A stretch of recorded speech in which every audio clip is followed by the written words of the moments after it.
안녕하세요. 김호준입니다. 최순실에게 기밀 문건을 유출한 혐의로 기소된 정호성 전 비서관에게 징역 2년 6개월이 구형됐습니다. 정 전 비서관은 최후 진술에서 박 전 대통령처럼 비극적인 사람은 없다면서 알지도 못했던 최순실의 행동과 연계돼 지금 상황까지 오게 됐다고 토로했습니다. 정 전 비서관 개인의 소회는 그것대로 이해가는 측면이 있습니다. 자연인 박근혜, 양친을 비명에 보낸 비극적 개인사의 주인공은 맞죠. 그런데 정치인 박근혜의 역사는 비극과는 거리가 아주 멉니다. 본인의 역량이 아니라 아버지의 후광, 최순실의 배후 조정, 측근들의 철저한 보호로 만들어진 이미지만으로 결국 대통령까지 됐습니다. 정치인 박근혜는 비극은커녕 자신의 실체를 완전히 은폐하는 데 성공하는 대단한 행운을 정치 인생 내내 누린 거죠.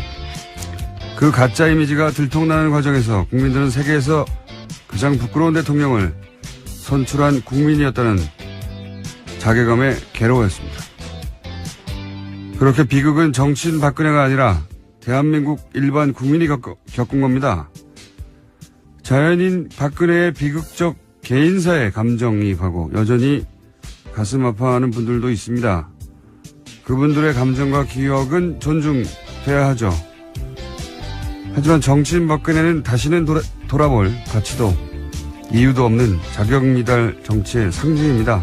그리고 그 과거 기억에 기생해야 비로소 정치적 생존이 가능한 세력도 여전히 있죠. 남은 비극이라면 그게 비극인 겁니다. 김호준 생각하겠습니다.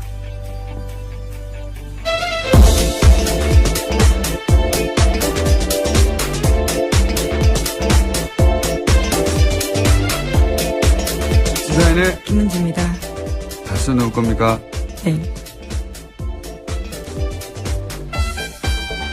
네, 굉장히 유명한 노래가 어제 한동안 화제던데요. 네. 다시 한번 들어볼까요?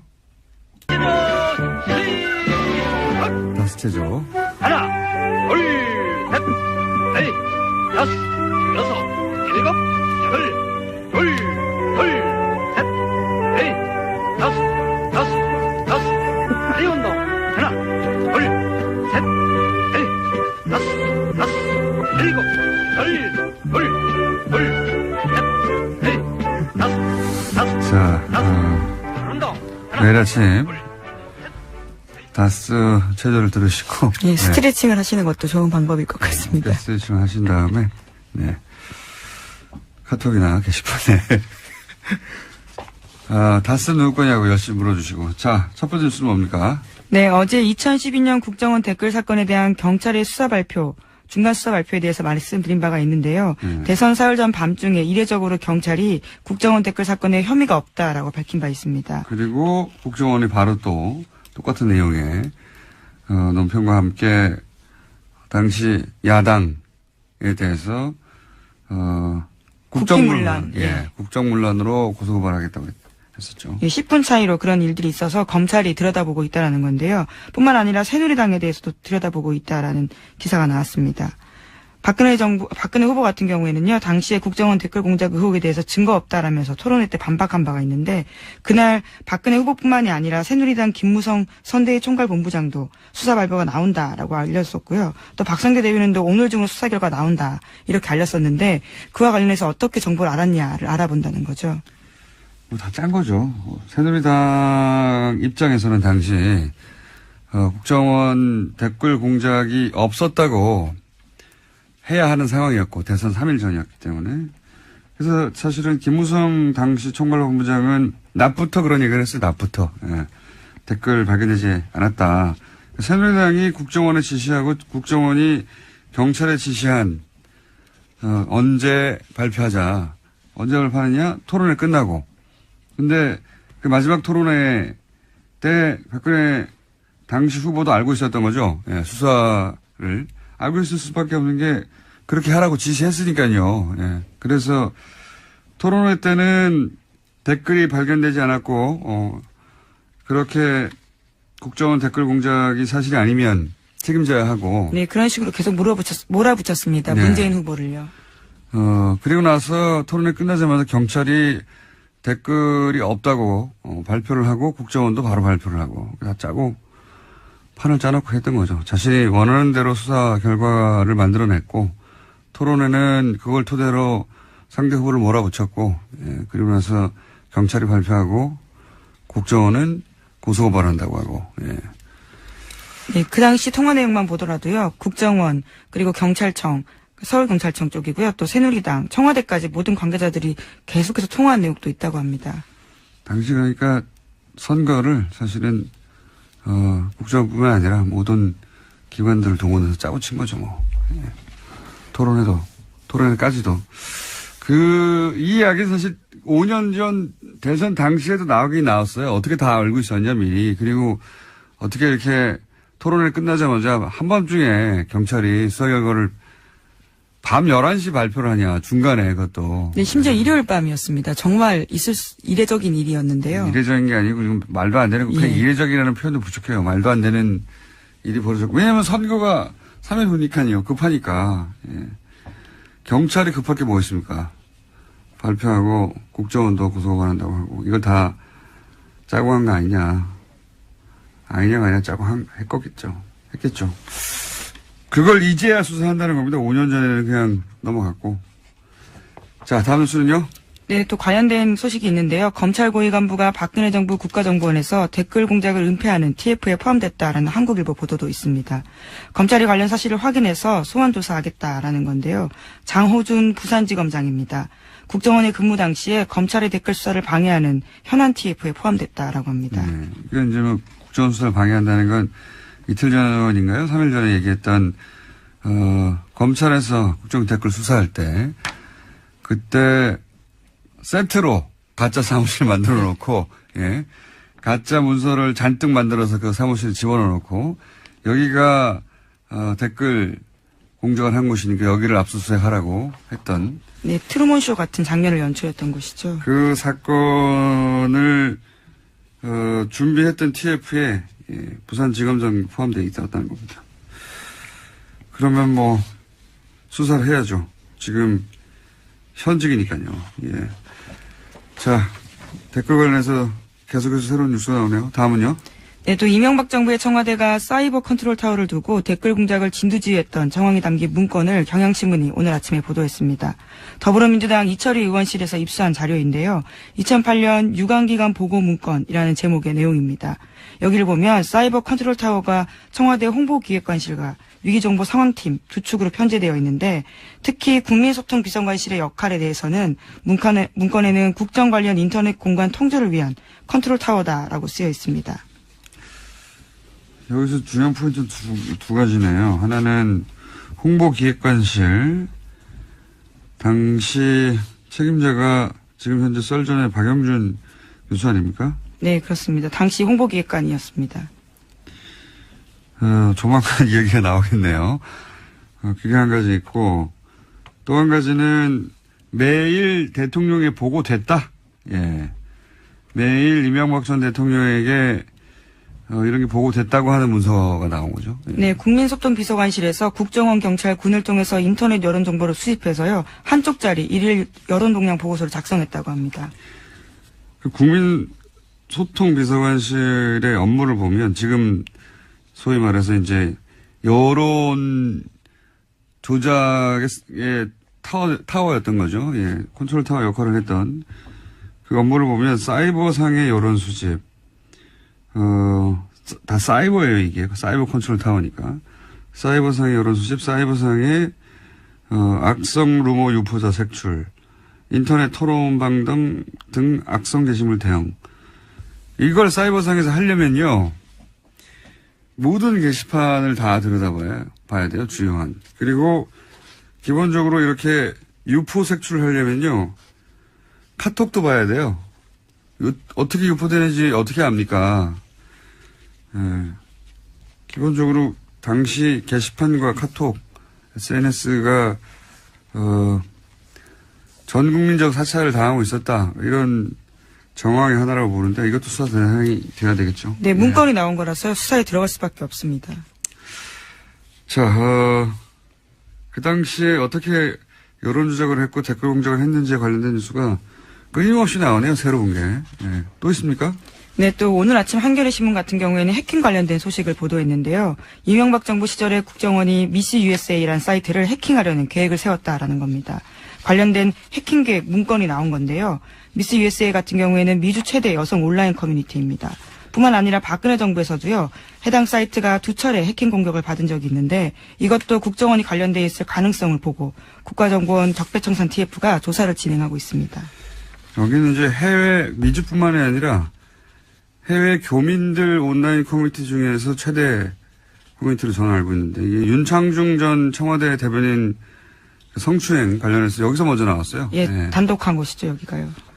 단독이라고 하기는 좀 그렇지만 언론이 기자 아니니까. 입장에서는요. 네. 근데 여기서 처음 폭로가 됐고 뭐 예를 들어서 미국산 그 수입 쇠고기 반대 촛불 시도 여기서 발단이 그 해외에서는 됐고 최대 커뮤니티다 보니까 여기를 상주하거나 또는 상시 모니터링을 하고 있었다는 거고요. 거기가 어떻게 돌아가는지 알려면 그래야 되는 거죠. 글이 뭐 하루에 10개 올라오는 데가 아니니까.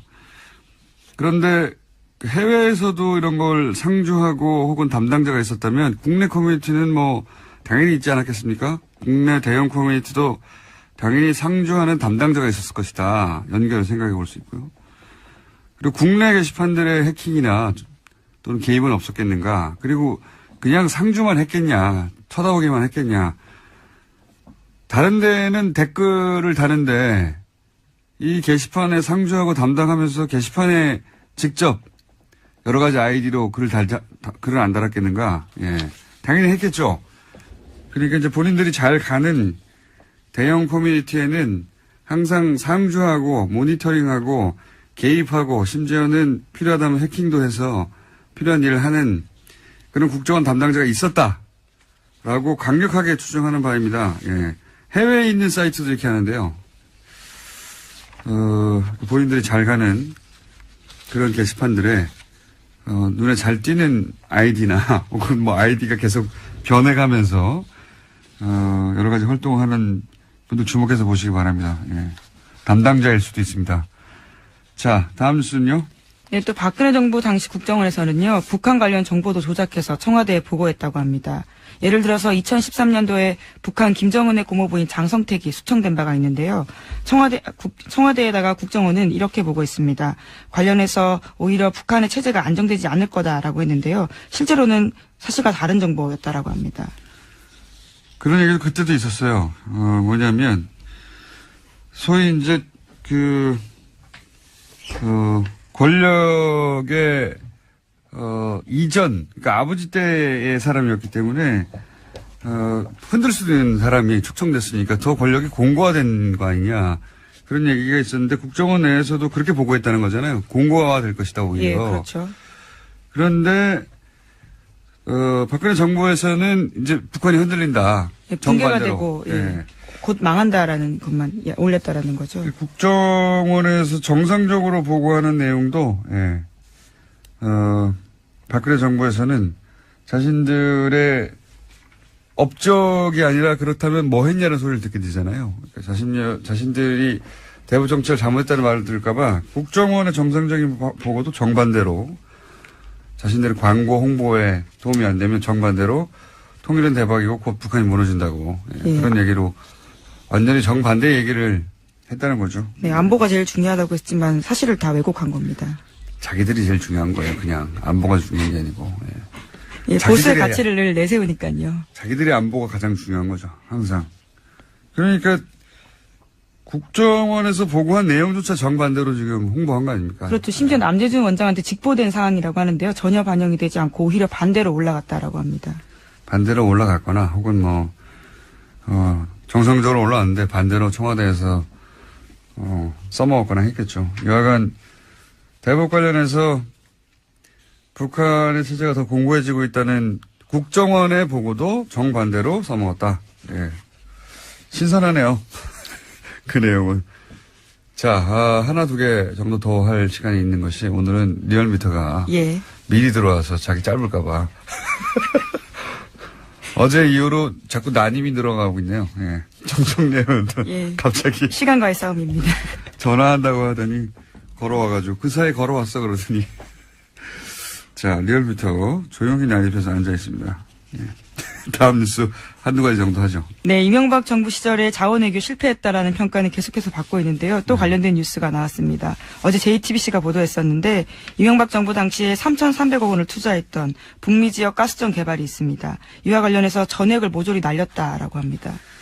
그런 거는 뭐 이때까지 흔한 뉴스였는데 예, 자원외교 관련해서 돈을 벌었다는 뉴스가 신선한 거지 이 날렸다는 얘기는 계속 나오고 있잖아요. 예, 또 날린 내용이 나온 거죠. 예. 근데 이제 여기서 특이한 점은 3천억대가 이제 세 군데 나눠서 투자를 했고 그중에 100억대는 건졌다라는 겁니다. 3천억 투자해서 100억대 정도는 그래도 최소한 건졌다라고 하는 줄 알았더니 100억도 다 날라갔다. 이게 새로 나온 소식이고 그리고 이게 3천억대가 세 개 나눠서 투자했다는 거 아닙니까? 그렇죠. 예, 1,000억대씩.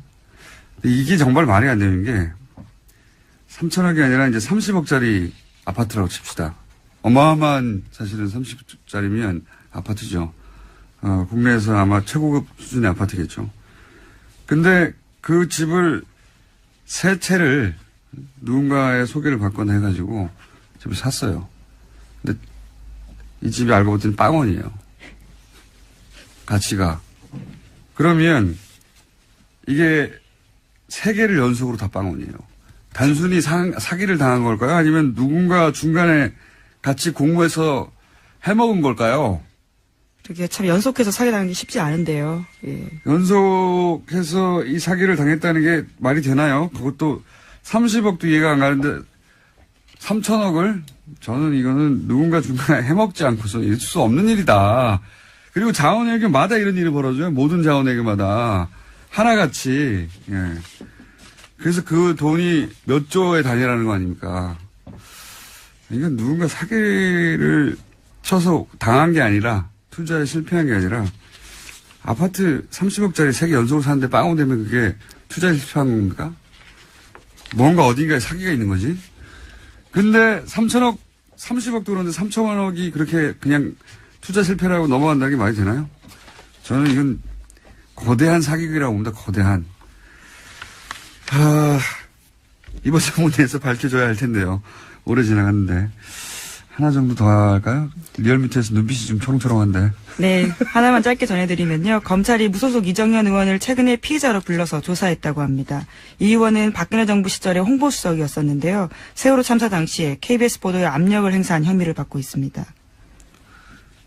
그렇죠. 예, 전화해가지고, 예. 2번 전화한 녹취록이 나와버렸죠. 네, 예. 굉장히 리얼한 내용이 담겨 있습니다. 네. 들어보시면요. 그거 말고 딴 걸로 내라 그러든지, 뭐 말들이 많죠. 왜 이러냐고 다 거치고. 자, 오늘 여기까지 하겠습니다. 네. 시사인의 김은지였습니다. 감사합니다. 네. 바로 이어서 리얼미터 권순정 조사 분석실장 나오셨습니다. 안녕하십니까. 눈빛 초롱초롱입니다. 오늘은 그 주간조사는 약간 짧게 하고, 네. 현안조사를 약간 길게 하는 게 어떨까 싶습니다. 네. 그렇게 해보시죠, 뭐. 네.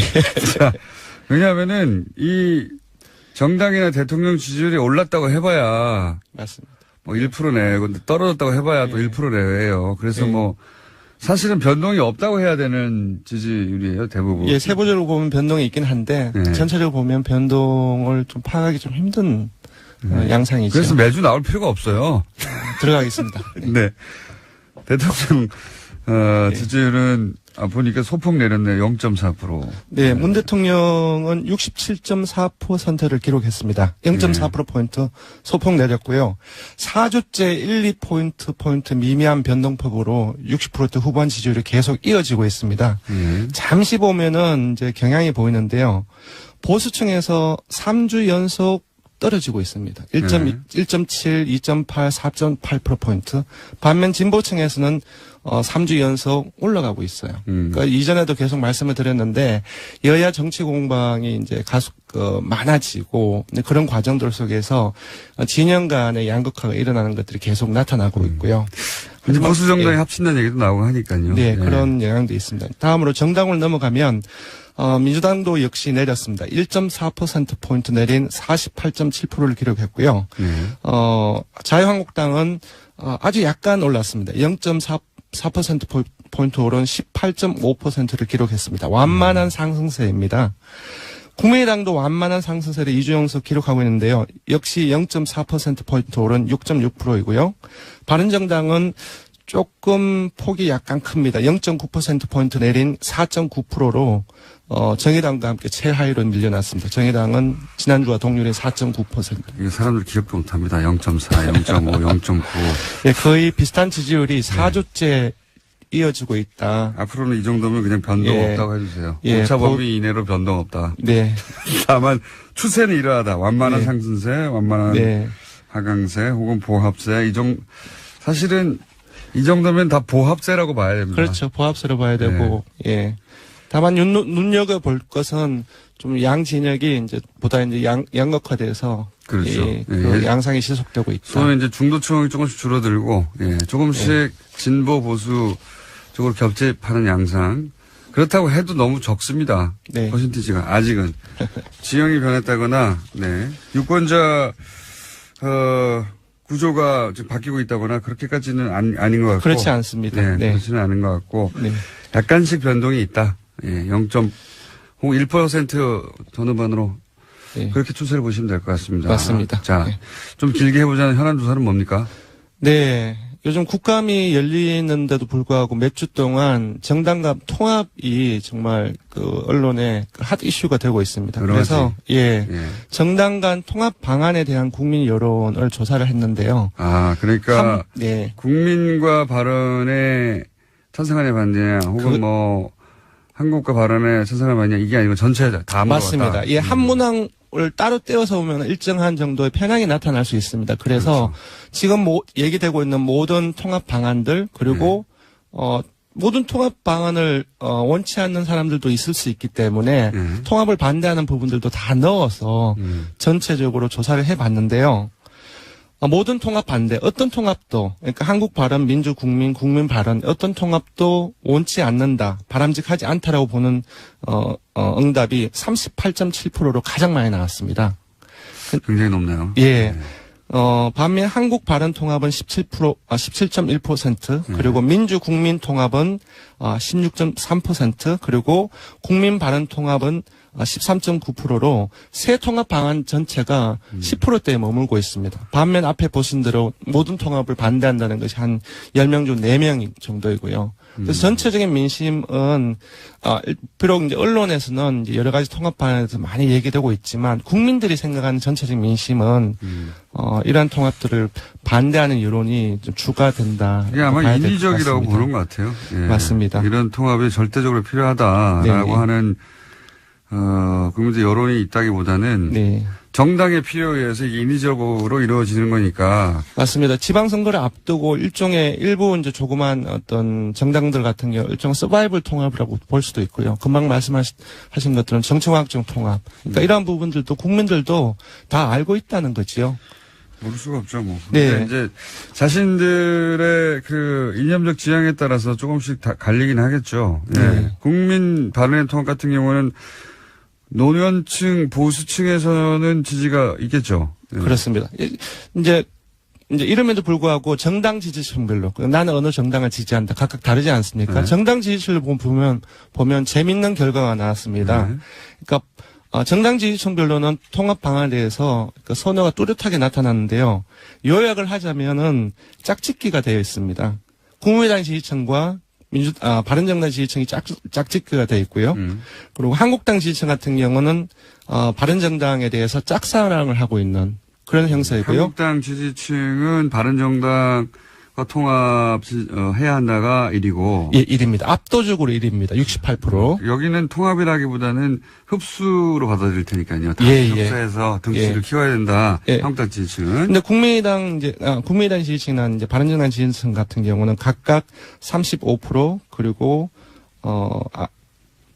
다시 말씀드리겠습니다. 국민의당 지지층은 49% 그리고 바른정당 지지층은 35%로 각각 상대 정당과 통합을 해야 된다는 여기는 인식이 이제 1위가 나왔습니다. 한 정당에는 흡수되는 거니까. 네네.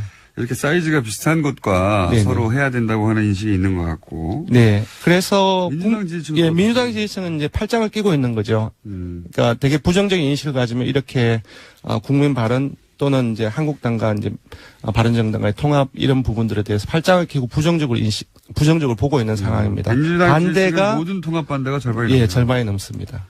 배가 부르네요. 지금 제가 보기에는 배가 부른 상황이고.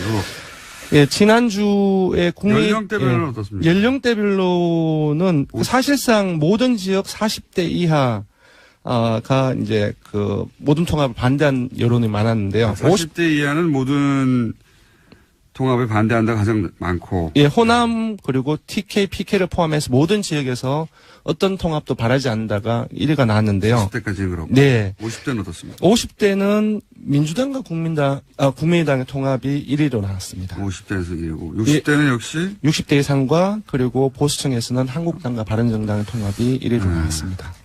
예.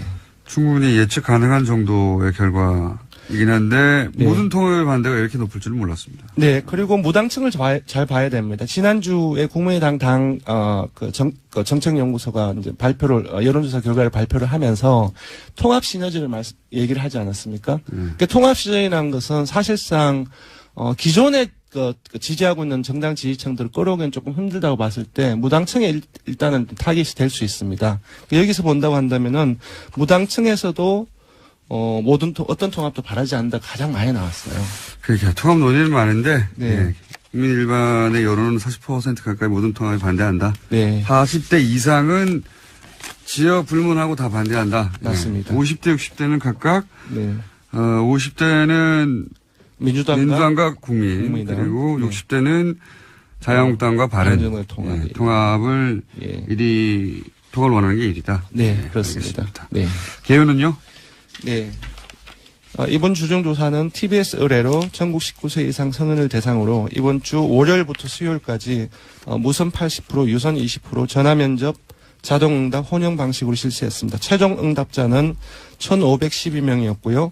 표본 오차는 95% 신뢰 수준 플러스 마이너스 2.5%포인트, 응답률은 5.8%입니다. 정당 간 통합 현안 조사는 TBS 뉴스공장 의뢰로 어제와 화요일과 수요일 이틀 동안 주중조사 동일한 조사 방법으로 실시했고 최종 응답자는 1,001명입니다. 표본 오차는 플러스 마이너스 3.1%포인트입니다. 내일부터 권순정 도사문적 실장이었습니다. 감사합니다. 고맙습니다.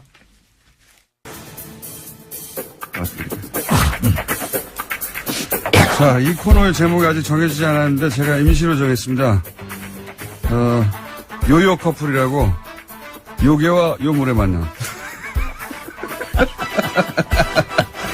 박지원 전 국민의당 대표 나오셨습니다. 안녕하십니까. 네. 저는 동의한 적 없고 요괴도 요물도 아닙니다. 저는 그렇게 일방적으로 하니까 이게 이 방송이 커플을 문제가 되는 그러니까 거예요. 요물을 하실래요? 요괴를 하실래요? 요정을 하실래요? 셋 중에 아무것도 안 해요. 아무것도 안 해요. 요자 들어간 건 안 해요. 담요 어떻습니까? 담요. 그건 좋습니다. 따뜻하니까. 담요.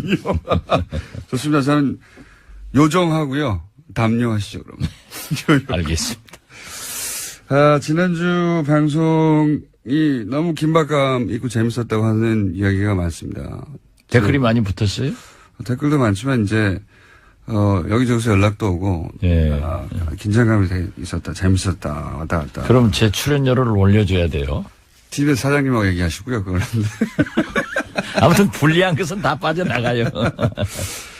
그 불리한 거 빠져나가는 거예요. 제가 대표님만 하겠습니까? 아니요. 저는 진실을 정의를 얘기합니다.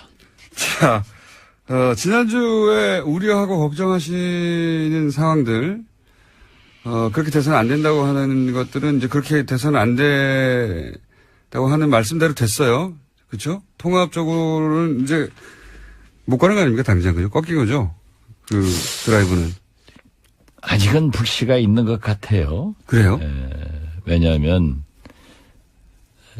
흉이 아니고 예. 안철수 대표는 굉장히 고집이 있어요. 그래가지고 예. 자기 하고 싶은 대로 계속 밀고 가는 그런 끈질김도 있어요. 예. 그렇기 때문에 조금 더 두고 봐야 될 거예요. 아주 완전히 포기한 건 아닌 것 같다. 저는 그렇게 봅니다. 지금 잠시 주춤할 뿐이다. 뭐 그런 것으로 봐야 될 것 같아요. 그래요. 그 말을 뒷받침할 저희가 어제 인터뷰가 하나 있었는데 하태경 의원 만났는데 하태경 의원이 여기 저희 고정입니다. 당선되자마자 손학규 전 대표가 찾아왔고 당선되자마자 그리고 안철수 대표의 뜻이라고 하며 사절로 와서 국민의당과의 연대에 대해서 오늘 됐다 간을 보셨다. 그러니까 당 대표로 선출되자마자 왔다고 하니 안철수 대표는 사실은 대표가 되기 전부터 본인이 대표가 되면 바른정당과의 통합에 대한 그림을 가지고 대표가 됐어야 그래야지 당선되자마자 손학규 전 대표에게 하태경 의원 바른정당에 만나보라고 보내지 않았겠습니까? 사절로. 글쎄요. 얘기 처음 들어보셨죠? 손학규 대표가 안철수 대표의 말을 듣고 갔나 안 갔나 그것은 저는 모르겠고. 그거는 하태경 의원이 자기가 손학규 대표에게 들은 말이랍니다. 직접. 예. 안철수 저는 대표 뜻이라며. 모르겠고. 예. 안철수 대표가 당대표 나오기 전에 지난번에도 말씀했지만은 바른정당과의 통합 이런 얘기를 했을 때 예. 제가 안 된다. 첫째는 정체성이 다르고 거기는 11월 달에 당이 깨진다. 예. 이런 얘기를 했었죠. 초반부터 하셨고. 저는 했었어요. 예. 근데 제 눈에는 보이는데 예. 안철수 대표 눈에는 안 보이나 봐요. 왜 안 보일까요? 대표님보다 부족합니까? 그렇지는 않고 그분이 훨씬 똑똑하지만은 저는 또 성견지명이 좀 강해요. 성견지위. 그러니까 지금 말씀하신 대로 통합에 관한 그림은 대표가 이전부터 가지고 있었고 이번에 한번 찬스가 왔다고 생각해 주셨는데 주춤했다가 앞으로도 계속 그런 추진을 할 것으로 보이긴 한다. 완전히 포기한 건 아닌 것 같다. 그죠? 저는 그렇게 보여요. 그런 개연성이 높고. 혹시 그런 징후를 읽은 무슨 사건이나 혹은 말이나 혹은 태도나 그런 게 있습니까? 포기하지 않을 그분의 것 같다. 성격상. 성격상? 예. 그래 왔기 때문에. 또 한 가지 여쭤볼 거는 원외위원장 일괄 사퇴는 바른정당 통합과 무관하다고 지금 해명하고 있잖아요. 그러니까 초반에 그런 얘기 나왔을 때 이거 그리고 곧이어서 바른정당 통합 얘기 나왔을 때 바른정당과 통합하려면 원외 지역위원장들의 자리가 다 차 있으면 통합이 어려움이 있을 테니 이거 그래서 사전 정리작업으로 비운 거냐 이런 반발이 발언나왔지 않습니까? 근데 어제는 아니라고 했어요. 이건 어떻게 보세요? 글쎄요, 저는 어떤 연관이 있는가는 모르겠지만 먼저 통합 얘기는 계속 군부를 뗐고 네. 연기도 나왔고 그런데 갑자기 네. 시도위원장과 지역위원장 사퇴 얘기를 들고 나와서 이건 아니다. 이건 정당이 당헌 당규가 있는데 지금 무슨 6.25 사변이 난 것도 아니고 뭐 선거가 있는 것도 아니고 네. 그런데 갑자기 저는 사퇴를 요구하는 것은 바람직하지 않다. 네. 당헌 당규에 의해서 당무감사를 해가지고 조직공학 특위를 열어서 거기에서 심사해서 정리해 나가는 것이 원칙이다. 이렇게 얘기를 했는데 거기에 대해서 굉장히 수긍을 하더라고요. 그런데 그 다음날 아침에 발표하기로 한 것을 늦춰서 잘 되는구나 했더니 또 정오에 네. 기자회견에서 김태일 위원장이 발표를 하니까 잘 모르겠어요. 아무튼. 잘 모르겠어요. 네, 뭐가 어떻게 돌아가는지. 대표님은 그런 경험이 몇 번 있으시잖아요. 그 전날은 얘기가 잘 됐고, 이제 그러면 나한테 설득됐구나 했는데 그 다음날 그대로 가는 거. 네. 뭐 그런 경우가 많죠. 네. 많지만은, 그거야 제가 상황도 아니고. 상황 아니셨어요? 아니에요. 그분이 당대표니까. 네, 중앙 정도 되십니까, 그러면? 제가 얘기하는 것을 다 들을 수는 없겠죠. 그렇지만은 결과적으로 보면은 항상 고집대로 해왔다. 예. 뭐 고집대로가 아니라 자기가 계획한 것을 밀고 나가는 그런 추진력이 또 강해요. 예. 그건 좋은 점인데, 그 전날 대표님하고 얘기할 때는, 납득이 갖고 설득이 된 것처럼 하다가 그 다음날 정반대로 나가서 열받은 적이 있잖아요. 김명수 대법원장, 예. 인준 문제가 대표적인데 저는 설명을 했고 상당히 납득하더니 아침에 바로. 전화 와서 자기 원칙대로 하겠다 그런 얘기를 해서 그러면 그때, 그 말은 제가 납득이 안 가고 그렇게 했었어야 되는 거 아닙니까? 저녁에. 밤에는 납득하고 아침에는. 뭐 많이 생각을 하셨겠죠. 예, 알겠습니다. 이건 어떻습니까? 이렇게 통합이 본인의 강한 그 드라이브에 의해서 일주일 전에 걸렸는데, 불과 일주일 사이에 이렇게 드라이브가 꺾이면, 당의 어떤 영향력, 지도력이 크게 훼손되는 거 아닙니까? 안철수 대표는? 글쎄요, 지도력이 순간적으로 훼손되고 안 되고 그것이 문제가 아니라, 저는, 안철수 대표가 아주 슬기롭게 이러한 것을 극복해 나가는 것도 또 다른 리더십이다. 이런 생각을 합니다. 지금 슬기롭게 극복해 가고 있습니까? 그러니까 제가 말씀드린 게 그거예요. 지금은 국정감사에 전념을 하고, 더 소통을 해가지고, 당 중의에 따르는 것이 지도자지, 자기 고집대로 끌고 간다 하는 생각은 버렸으면 좋겠다 이겁니다. 그래서 어제 의원총회에서도, 우선 통합보다는 정책 연대 같은 것을 먼저 해보고 또 그렇게 발전되면은 내년 지방선거에 연합공천도 가능하지 않느냐 이런 것까지 진전되고 있는데 아직은 결정 안 됐거든요. 아무튼 국정감사 끝나고 강한 토론을 통해서 결정하자. 그렇게 해서 중지를 모아가는 것이 오히려 안철수 리더십이다. 저는 그렇게 긍정적 평가를 하고 싶습니다. 뭔가 최근에 뜻대로 되시나 봅니다. 이렇게 마음이 넓어지셔가지고. 아니요. 넓어진 게 아니라 처음부터 저는 넓어요. 그냥 냉정하게 보면 반대파에 밀린 거 아닙니까? 그냥 안철수 대표가. 하고 싶었는데 못한 거 아닙니까? 아니, 당에서 못하겠다고 모든 게 하니까요. 다 그럴 경우가 있죠. 예. 네. 문재인 대통령께서도 예. 신고리 원전 공론화에 거기에서 해가지고 예. 하지 말자. 근데 그거는 주잖아요. 그건 맡긴 거고 아예. 맡긴 거 이거는 하고 싶은데 아니죠. 밀린 맡긴 게 거잖아요. 아니라, 예. 맡긴 게 아니라 예. 그 공론화위원회에서의 결과를 존중해서 결정은 대통령이 한 거죠. 물론 그렇긴 한데. 그렇기 때문에 우리 안철수 대표도 예. 자기가 어떤 일을 좋은 일이라고 하더라도 당이란 게 혼자 하는 게 아니란 말이에요. 예. 그러니까 우선 당 공식 기구도 있고 또 의원총회라는 의원들의 중지를 모아가지고 거기서 결론 내리는 것도 좋은 리더십이지 꼭 그렇게 나쁘게만 하고 안철수 대표 쫓아내려고 하고 안철수하고 박지원하고 싸붙이려고 하니까 김어준 총수가 아웃돼야 된다니까요. 이 TBS가 이래서는 안 돼요. TBS가 이래서는 안 돼요. 네. TBS는 잘못이 오고요. 예. 잘못이 없으면 잘못 있는 사람이 나가야지. 안철수 대표 잘못했다는 말은 지난주에는 대표님이 더 많이 했어요. 저보다. 왜냐하면 그때는 결론을 안 내렸으니까 제가 밀고 가는 거죠. 저도. 이건 아니다. 그러니까요. 했는데 어제 좋은 결론으로 더 소통해서 국정감사 끝난 다음에 나가자. 이렇게 했으면 좋은 리더십인데 그걸 계속 나쁘다고 물고 늘어지니까. 아니, 나쁘다는 게 아니라 이렇게 되면 타격을 입지 않겠냐. 본인의 지도력에. 나쁘다는 게 아니고요. 순간적 네. 타격이 있을 망정. 네. 있긴 있는 거죠, 지금. 있죠. 예, 그것까지만 궁금했습니다. 있다. 아니요. 그렇게 딱 잘라서 하면 안 된다니까. 그래가지고 나가잖아요. 김동철 원내대표는 왜 그렇습니까, 근데?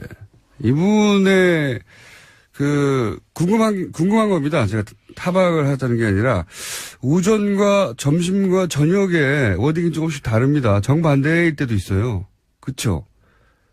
뭐 우리 원내대표인데 예. 제가 거기까지 다 지적할 수는 없지만은 그래도 해보셔요, 한번. 제가 어제 의원총회에서 그랬어요. 원내대표가 예.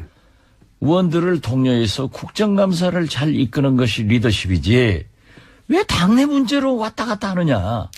그러니까 국정감사 지금 버리고 있다. 제정신이 아니다. 제정신이 아니다. 아니 김동철 대표 원내대표가 제정신이 아니라 예. 우리가 제정신이 아니다. 끌려다니는 의원들이 김동철 대표는 그럼 제정신입니까? 아니 그러니까 예. 제대로 하자. 제대로 하자. 원내대표는 지금 현재는 국정감사에 매진할 수 있도록 의원들을 독려하고 격려하고 거기를 해야지 이 불필요한 뭐 이 원장 사태다 통합이다 이거 가지고 힘 빼지 마라 이런 얘기예요. 알겠습니다. 그렇게 못 알아들어요? 아 진짜 머리 나쁘다 할 수도 없고. 근데 통합은 거의 물 건너갔고 지금 당장은 그렇죠. 아니요 물 건너 간 거다고 그렇게 단정적으로 얘기하면은 당장은 그러면 이렇게 할게요. 당장은 예. 그리고 아마 영원히 물 건너 갈 거예요. 그렇지만 지금 딱 물 건너 갔고 이렇게 많이 물 건너갈 거예요. 우리가 결정할 일을 왜 공장장이 자꾸 결정하냐고. 저는 평가. 공장장은 별로 높은 직이 아니에요. 홍준표 대표 관련해서 성완종 전 회장의 관련 녹취록을 서청원 의원이 내놓을 줄 알았더니 국민의당 이용주 의원이 내놓지는 않았지만 지금 확보하고 있다는 식으로 얘기했지 않습니까? 확보하고 있는 건 맞죠? 그건 잘 모르겠어요. 예. 이용주 의원을 예. 한번 인터뷰 해보세요. 조만간 저희가 할 텐데 예. 국가 끝나고 하신다고 하더라고요. 예, 예. 예. 그런데 제가 할 얘기는 아니고 내용은 아세요 혹시? 법사위에 둘이 국민의당은 이용주 간사 밑에서 제가 의원인데 예. 평의원이고 거기는 간사예요. 예, 예. 그러니까 제가 그분의 지휘 감독을 받고 있는데 그 발언을 하더라고요. 질문을. 녹취록을 어디서 얻었을까요? 모르겠어요. 아시면서. 아니요. 에이. 저는 알면은 얘기해요. 내용도 아시죠? 그 정도 들었어요. 그 정도요? 예. 그 정도로 하면? 그 얘기하면은 저는 지금도 재판받고 있습니다. 하나 더 하시죠. 지겨워서 못하겠어요. 15년 재판 받으니까. 그런데 그 내용은 예. 제가 얘기할 수 없죠. 아, 내용을 아시긴 아시는구나. 그러면 조금 들었어요. 조금 들었어요. 이게 홍준표 대표의 거취에 영향을 미칠 정도 파급력이. 그건 서청원 대표가 예. 이미 얘기했잖아요. 재판 과정에 자기한테 예. 부탁한 단순히 뭐 좀 잘 챙겨라. 아무리 저를 유혹해도 예. 그건 저는 모르는 것은 모른다 하는 거예요. 그리고 제가 왜 또 검찰에 잡혀가야 되고 그럼 홍준표 대표의 거취에 변화가 생길 것이다? 아니다. 그건 모르죠. 표정으로 봐서 생기는 표정인데. 이거 언제부터 알고 계셨습니까? 저는 몰랐다니까요. 당일 우리 이용주 의원이 국감장에서 얘기하는 거 듣고 했죠. 이런 걸 모르실 분이 아니잖아요. 미리 아셨잖아요. 뭐 그 전에 예. 이렇게 좀 회자되는 것 정도는 알았어요. 회자된다. 네. 9월 달부터 회자되고 있었나요?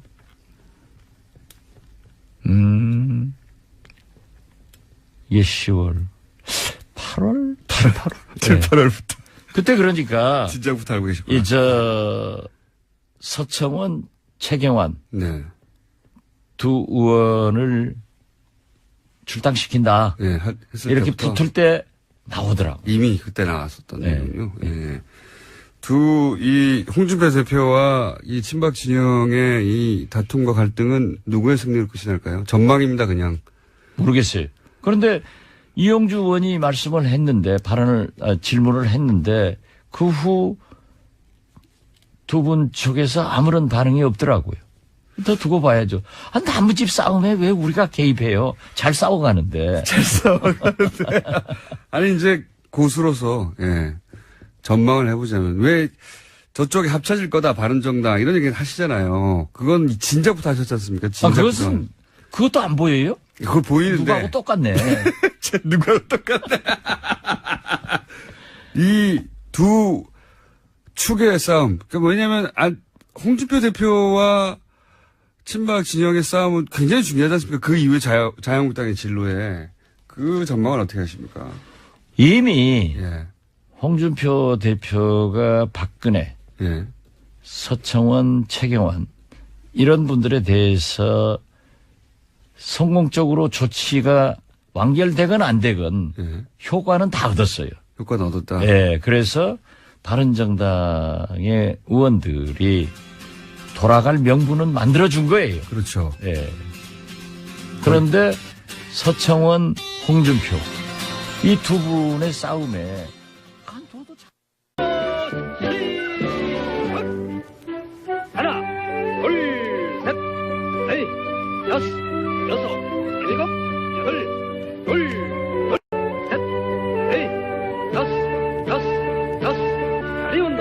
하나, 둘, 셋, 넷, 여섯, 일곱, 여덟, 둘, 셋, 넷,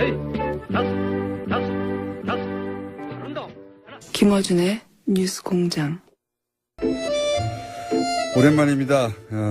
시그널 생각나시죠? 네. 뉴스 공장과 역사를 같이 해온 내부자들 오랜만에 나오셨습니다. 더불어민주당 안민석 의원 나오셨습니다. 네, 더불어민주당 국민재산 찾기 특별위원장 수도권 내리사선 안민석 의원입니다. 자유한국당의 김성태 의원 나오셨습니다. 예, 자유한국당 정치보복 대책특위위원장 김성태 의원입니다. 아니, 그동안 김성태 잘 의원님도 무슨 지냈습니다. 특위위원장 하나 맡으셨어요? 예, 저도 그런 것 같아요. 두 특위위원장이 지금 오랜만에 나오셨더니 두 분이 특위위원장이 돼가지고 돌아오셨습니다. 네. 사실상 제가 이걸 맡은 배경에는 맡지 않으려고도 했습니다만 안민석 의원의 보복으로부터 나도 이제 좀 살아야 되겠다는 그런 생각이 좀 내가 좀 그동안 이 국감 기간 내에 얼굴은 보지 못했지만 많은 생각을 하게 됐죠. 웃기는 거예요. 국민들의 한 80%는 이 과거 청산에 대해서 찬성하고 있는데 그 국민들의 민심을 좀 거스리는 저런 대책위원회를 만들어서 특히 그것도 그 순하디순한 김성태 의원님한테 적을 맡겨서 참 제가 앞으로 저런 분을 어떻게 상대로 이 방송을 또 해야 될지 걱정이 되고요. 근데 공장장, 네. 작년 오늘이 무슨 날인 줄 아세요? 작년 오늘이 의원님이 장시호를 체포하라 역시 네. 천재야, 천재. 선언하신 네. 날이니까. 장시호란 이름을 세상 밖으로 이 뉴스 공장을 통해서 네, 처음 꺼낸 네. 그 날이고요. 실제 구속됐습니다. 네, 그래서 며칠 후에 장시호가 이제 구속이 됐고요. 그래서 제가 청문회 때 장시호에게 인간적으로 미안하다고 이야기를 했고 네. 저를 미워하지 말라고 했더니 장시호가 보고 싶었습니다. 그렇게 해서 작은 세간에 스캔들이 있었죠. 화제가 돼서 썸 타는 것으로 네, 제가 오해를 받았는데 그건 아니고요. 아무튼 벌써 1년이 지났네요. 네. 긴 시간이 흘렀습니다. 사실 최순실 국정농단의 초기에 불을 붙인 당사자이신 안민석 의원님 그때 많은 특종을 터뜨리셨어요. 예. 그렇습니다. 사실상 저희 당이 오직하면 지금 정치보복 대책특위를 이렇게 만들 정도로 혹시 그 타켓을 저를 향하는 거 아닙니까? 저희들은 이제 당하기 때문에 네. 최소한의 방어라도 하기 위한 그런 조직입니다. 근데 이제 참 1년 만에 세상이 바뀌어도 너무 많이 바뀌었습니다. 그러니까 최순실 국정농단에 제대로 대처하지 못한 또 그 책임 때문에 대통령 탄핵이 이루어지고 정권마저 내준 그런 상황이지 않습니까? 그 모든 중심에 안민석 의원이 있었다는 거죠. 국민이 있었던 거고요. 근데 사람이 간절함이 이루어진다고 했잖아요. 작년 이맘때 근데 이 문제를 너무 간절하게 밝혀야 되겠다는 생각을 많이 하니까 꿈만 꾸면은 영감이 주는 거예요. 꿈만 꾸면은 영감이 떠오르고. 세월호 아이들도 나타나서 저에게 영감을 던져주고 가령 제가 박근혜 전 대통령 대포폰 사용한다. 그것도 제가 이야기를 처음으로 한 거거든요. 아무도 안 믿었죠.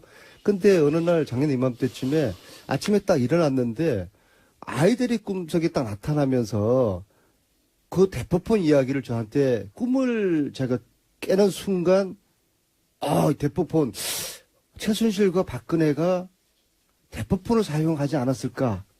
그런 추정을 하면서 그 부분을 집중적으로 캐봤더니 그게 몇몇 제보자들 이야기 쭉 종합해 보니까 이게 사실이더라고요. 그래서 대포폰도 상상할 수 없었던 대통령의 대포폰도 작년 이맘때쯤에 제가 이렇게 꿈을 통해서 영감을 얻었어요. 정말이요. 영감입니다. 그걸 제가 어떻게 인간의 의지로 밝히는 아니, 저 이야기를 저한테 제일 먼저 했는데, 그렇게 하고 이제 대포폰 이야기를 꺼내서 말도 안 되는 이야기다고 저도 김성태 의원님이 저한테 헛발질하지 말라고 아주 저한테 아주 염려하셨죠. 그래서 또 사실을 많이 하셨으니까. 사실상 뭐 최순실 국정농단을 이렇게 밝혀내는 이 과정 속에서 큰 물지기는 잡고 뭐 밝혀낸 진실도 있지만은 그 중에 한 60%는 사실상 헛발질도 많습니다. 헛발질도 있었고, 예.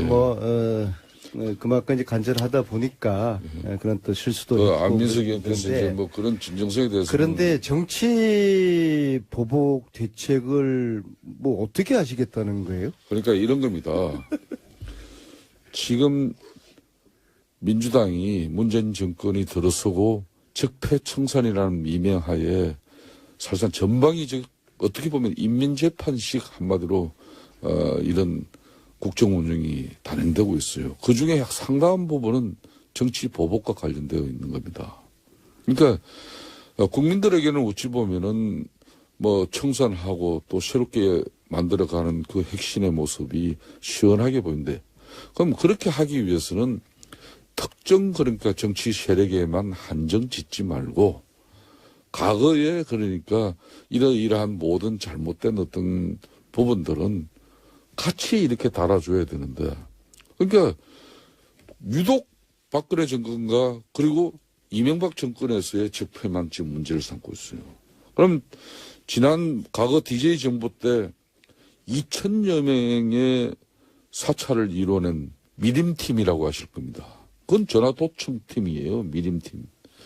이게 운영이 돼가지고 그때 DJ도 상당한 어려움을 겪었었는데, 근데 이 미림 사건을 제대로 밝혀내지는 못했어요. 이런 부분도 국정은 뭐 이 적폐청산과 함께 같이 다뤄보면 좋은데, 유독 댓글이고, 예? 또 다스고. 아까 다스 뭐 새말초롱에 우리 예? 청취자들 무슨 내용인지 잘 모르는데 그걸 정확하게 알아야 돼요. 제 아내가 하나, 제 둘, 아내가 셋, 넷, 다스. 이게 다스가 MB 바로 그 관련성 다스 기업을 말하는 거예요. 맞죠? 다스하고 다스하고 그게 똑같은 거예요? 이게 다스는 누구 겁니까, 근데?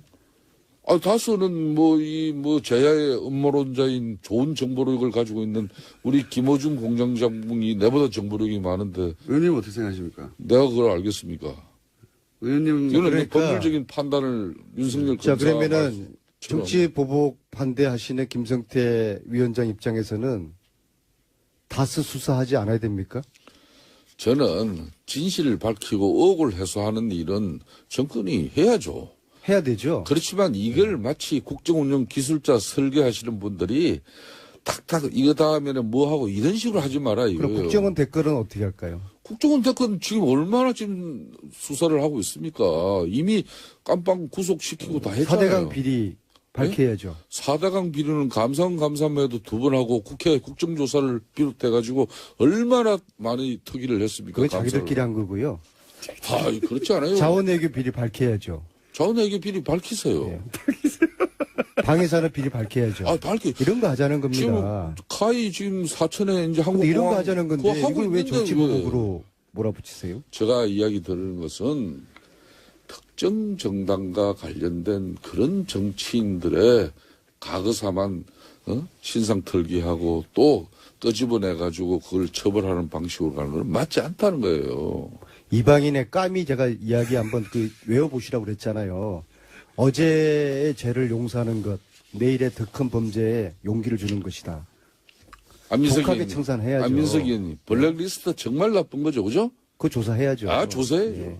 근데 본 의원이 어제 서울시 국정감사를 하면서 여기 자료를 가져왔는데, 박은순 여기 시장. TV 아니에요. 무슨 영상, 박은순 화면자를 가지고 시장의 그러세요. 가장 라디오예요. 최측근이라고 일컬어지는 변창흠 SH공사 사장이 취임한 지 얼마 안 돼가지고 SH공사의 1급, 2급 고위 간부들에 대한 신상 분류를 해놨어요. 첫 번째는 박원순 시장에 대한 충성도 여부에 따라서 동그라미 세모 꼬표 분류했고, 두 번째는 진보 계획성을 가지고 또 이렇게 분류했어요. 그렇게 해서 가입표라고 해주십시오. 가입표, 꼬표. 가입표가 많은 사람들은 이게 뭐 직급도 강등되고 해서 옷을 벗은 사람도 있고 보직 해임된 사람도 있고, 이렇게 이 흔히 말하는 좌파 정권에서도 박원순 시장 체제에서도 이런 엄청난 블랙리스트 사건이 지금 나오고 있어요. 지금 김성태 의원님은 전문 용어로 지금 물타기 하고 계시는 겁니다. 저런 거 잘못됐죠. 근데 잘못했죠? 네, 근데 저런 거 해야죠. 저런 거 잘못된 거는 또 못하게 하고, 그러나 과거 이미 MB 박근혜 정권 10년 동안 이 나라를 말아먹은 이 범죄 행위에 대해서 수사하고 조사해야 되는 거 아니겠습니까? 해야죠. 그리고 그런데 잘못했으면 엄벌을 해야죠. 그럼요. 이걸 왜 정치 보복으로 몰아붙이세요? 자, 이것은 좋습니다. 대한민국 정의를 바로 세우는 겁니다. 여기 여야가 어디 있고 보수 진보가 어디 있습니까? 안민석 의원님이 요 근래 특수학교 대해서 한 방 먹으시더니 예. 이상한 위원장 맡으셔가지고 애매하게 물타기 하시고 그 몇 주 만에 만나서 이런 말씀하시면 그 특수학교 이야기 잘 나왔어요. 서울시 15년 동안 특수학교 당에서 하나 이런 이야기 들어보세요. 특위위원장 맡으라고 그러면 하지 않겠다고 해야 되는 이야기 거죠. 들어보세요. 안민석 의원님. 예? 그 특수학교도 서울시에서 15년 동안 못한 걸 우리 위대한 강서 지역 주민들은 그걸 대체부지를 통해서 수용하고, 학교 폐교 부지는 지역 주민들의 수군 사업을 같이 이뤄내고자 조영교육감과 합의하고 진행시킨 걸 어느 날 아침에 그걸 걷어차버린 사람이 조영교육감인데 그 진실을 아시는 분이 예? 왜 그런 얘기 아닙니까? 그리고 그 특수학교 잘 되고 있죠. 특수학교는 잘 안민석 되고 의원님, 있죠. 그 한번 이야기 좀 보세요. 혹시 뭐 이 통신사로부터 요즘 뭐 검찰, 경찰로부터 통신 이런 기록 조회 받고 그런 뭐 피해는 안 받고 계시죠? 아유, 저는 지난 10년 동안 저 보세요. 서구한 날 당했어요. 저 보세요. 네. 제가 이 뭐 23건에 이 방송이 텔레비전인데 내가 한 일주일 전에 자료를 가지고 와서 들어보시고 그러세요? 제가- 일주일 전에 제가 보고 통신 기록 설명드릴게요. 조회를 해보니까 예. 무려 23건에 이렇게 저에 대한 통신 기록을 조회한 사실이 통신사로부터 제가 나왔어요. 이렇게 전방위적으로 지금 현재 사실상 정치 보복 탄압이 이루어지는 행위가 만연해 있습니다. 그걸 아셔야 돼. 그래서 안민석 의원께서도 이제 집권당 의원으로서 의원님 대부분 박근혜 정부 시절에 된 건데요. 앞에 있잖아요, 이게. 예? 예? 여기 보세요. 이 앞에 이건 다잖아요. 만약에 제가 네. 김성태 정치보복 대책특별위원장님, 예. 우리 문재인 정부 이후에 누군가가 김성태 의원님을 사찰했다 그러면은 예. 제 손가락에 장을 지지겠습니다. 좋습니다. 만약 그런 일이 있다 그러면 제가 발벗고 나서서 예. 규명을 하겠습니다. 염려하지 마십시오. 예. 그런 일이 박근혜 없어야 정부 되고. 때 있었던 일을 가지고 저, 애매하게 이 청취자들 아닙니다. 헷갈리게 하시는 저런 자료 들고 나오셔서 저는 박근혜 정권에서도 비주류 오직 하면은 안종범 수첩의 이재호 선배와 저와 그 내용을 MB 때 주진우 많이 기자가 부르셨잖아요. 왜 주진우 기자가 비주류라고 자꾸 하세요. 밝혀냈지만은 MB랑 친하시잖아요.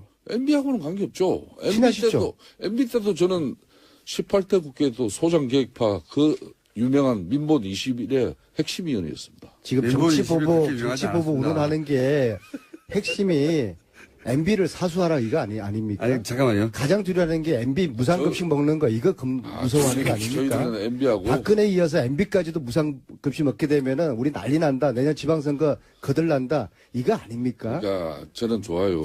저는 안민석 자유한국당을 몰염치한 당으로 저는 생각을 합니다. 뭐한 네. 3주 안 지금은 봤더니 뭐좀 국민과 달라졌다 함께 생각했더니 과거의 잘못에 대해서 함께 과거에 잘못된 범죄를 처단하고 그리고 새로운 대한민국을 만들기 위해서 여야가 안민석 함께 의원님. 힘을 모으는 거 이게 역사적으로 우리 정치인들이 해야 됩니다. 안민석 의원님 할말 3주 동안 없으시죠? 국정감사도 하고 이래서 우리 안 의원님이 많이 변했을 거라는 그런 기대로 이 방송에 오늘 나왔습니다만은 역시 하나도 안 변해요. 저 역시 좀 우리가 품격 몇 있는 주 만에 방송 처음 용어하고 뵈면서 그동안 이 국정감사 엘레강스하고 기간 디그니티한 동안에 그런 이 서울시 교통방송이 얼마나 정치보복 대책특별위원장 안민석 의원님 디그니티 명사 아닙니까? 지금 예? 안민석 의원도 국정감사하는 기간 동안에 이 서울시 교통방송이 교통방송 설립 본연의 목적에 벗어나가지고 편향적인 정치관과 또 정치적인 입장을 가지고 방송을 많이 해가지고 지금 많은 지적을 받고 그 동료 의원들 특히 국민의당 의원들이 이걸 집중적으로 문제 제기를 하고 있지 않았습니까? 뭐 그런 내용을 너무도 잘 아시는 분이 이 방송에서 이제 우리가 좀 정치적으로 정제되고 또 우리가 합리적인 대안을 제출할 수 있는 자성과 반성 속에서 건전한 비판이 있는 그런 방송이 돼야지 둘이 앉았다 하면은 그냥 말이야 박근혜 정권 그리고 이명박 정권 나는 또 거기에 방어하느라고 DJ 노무현 정권 이거 바람직하지 않아요. 자, 그럼 제가 한 가지만. 김성태 의원님 잠깐만요. 자꾸 흥분하시니까 마이크가 귀에 자꾸 걸리고 있습니다. 예. 너무 가까이 다가오지 마시고요. 자, 한 가지만 이 자리에서 약속하겠습니다. 예. 어떤 MB 무상급식 추진위원장을 제가 김성태 위원님으로 오늘 제가 특별히 임명해 드릴 테니까. 그 다음에 정치보복, 헛소리 하지 반대 특별위원장 이런 거는 당장에 간두세요. 헛소리 하지 마세요. 나도 이때까지 나 방송 용어 나 정제해서 하는 편인데 어쩜 이 방송에서 그렇게 말도 안 되는 이야기를 그렇게 하십니까? 다스가 누구 건지는 아시죠?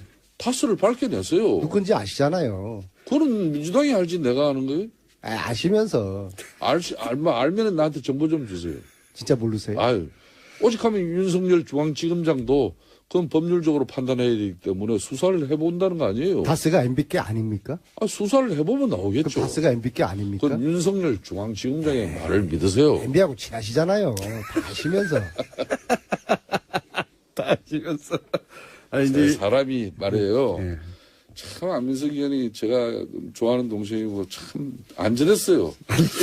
그런데 어느 날 문재인 대통령 방미길에 그 대통령 그 비행기 한번 타고 오시더니 그냥 사람이 저렇게 바뀌어가지고 지금 나 분명히 충고합니다만은 정치인의 긴 생명은 오로지 비주류입니다.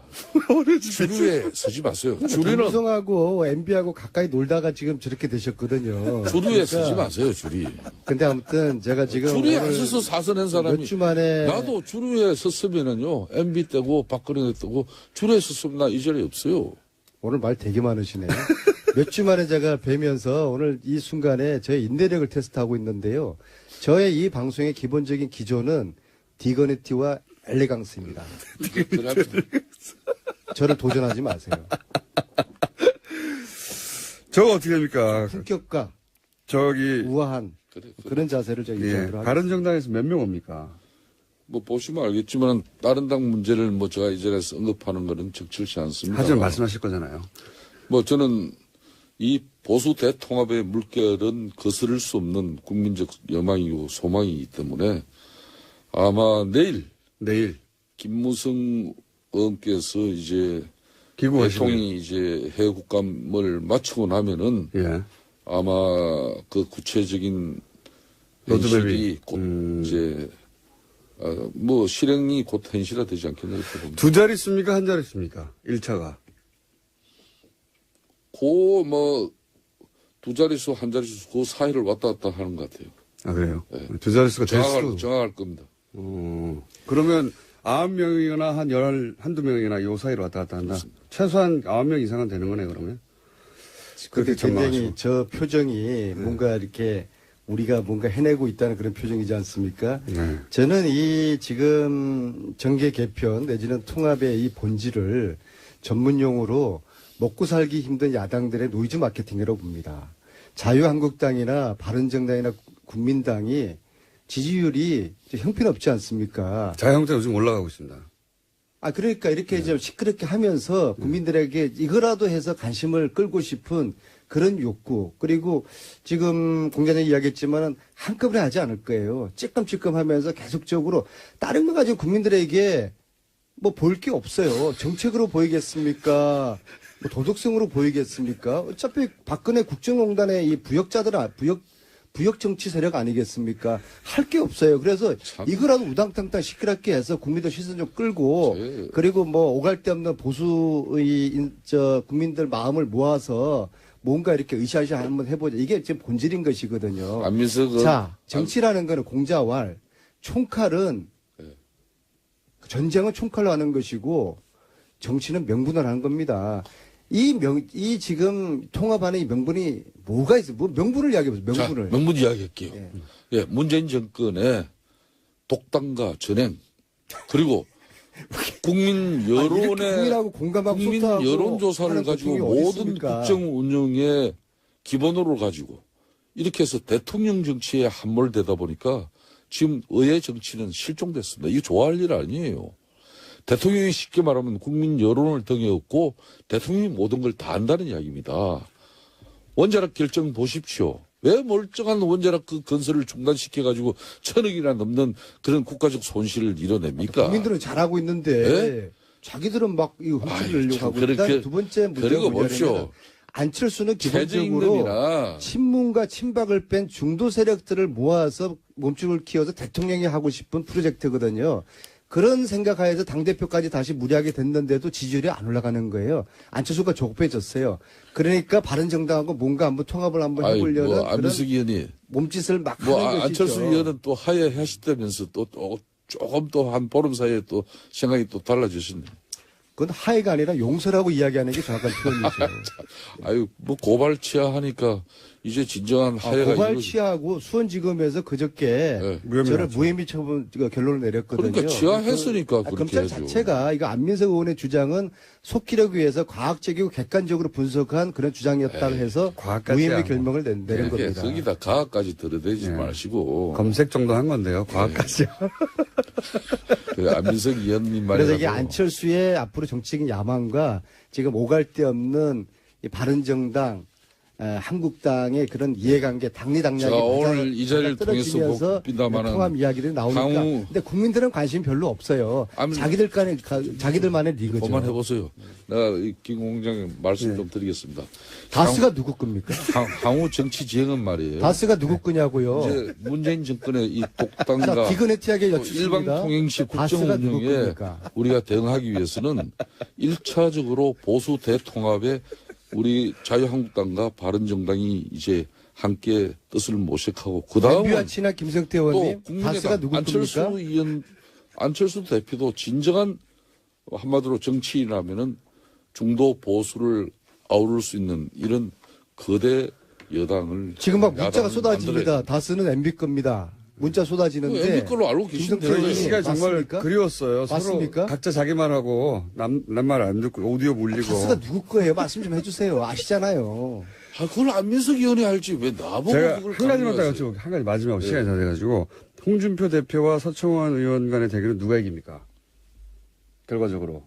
저는 이 부분은 참 부질없는 싸움 하는데 결국은 홍준표 대표의 지금까지의 상과 철학이 결국은 정말 만만치 않은 사람이에요. 그래서 홍준표 대표의 승리로 끝날 것이다. 녹취록은 큰 효과가 없을 것이다. 그렇습니다. 이 녹취록은 이미 그 성완종 1억 뇌물수수 건에 이미 1심 판결이 나기 이전에 이 홍준표 2015년 4월 18일 날 서청원 당시 의원하고 통화를 했다는 것인데 그 이후에 녹취록이 또 있나 보던데요. 그 통화 이후에 그때는 수사 중일 때예요.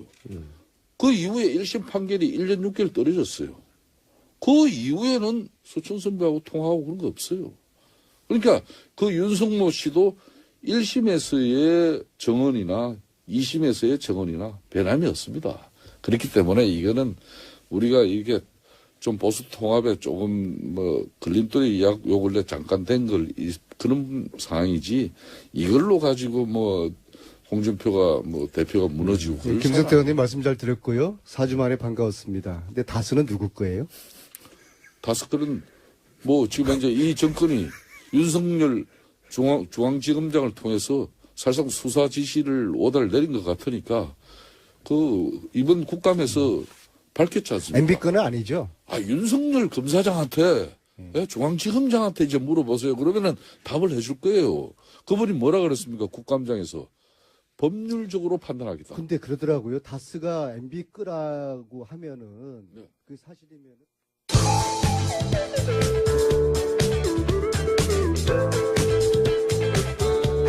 대한민국 시사 프로그램을 선도합니다.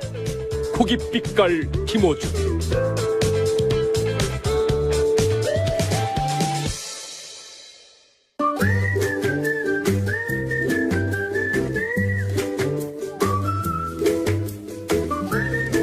도시건축가 김진애 박사님 나오셨습니다. 안녕하십니까? 네, 안녕하세요. 오늘 시간이 좀 됩니다. 앞에 듣기 평가 같았다고요? 네, 듣기 제가 평가 두 분 여기 스튜디오 들어오자마자 두 분 계셔서 제가 그랬어요.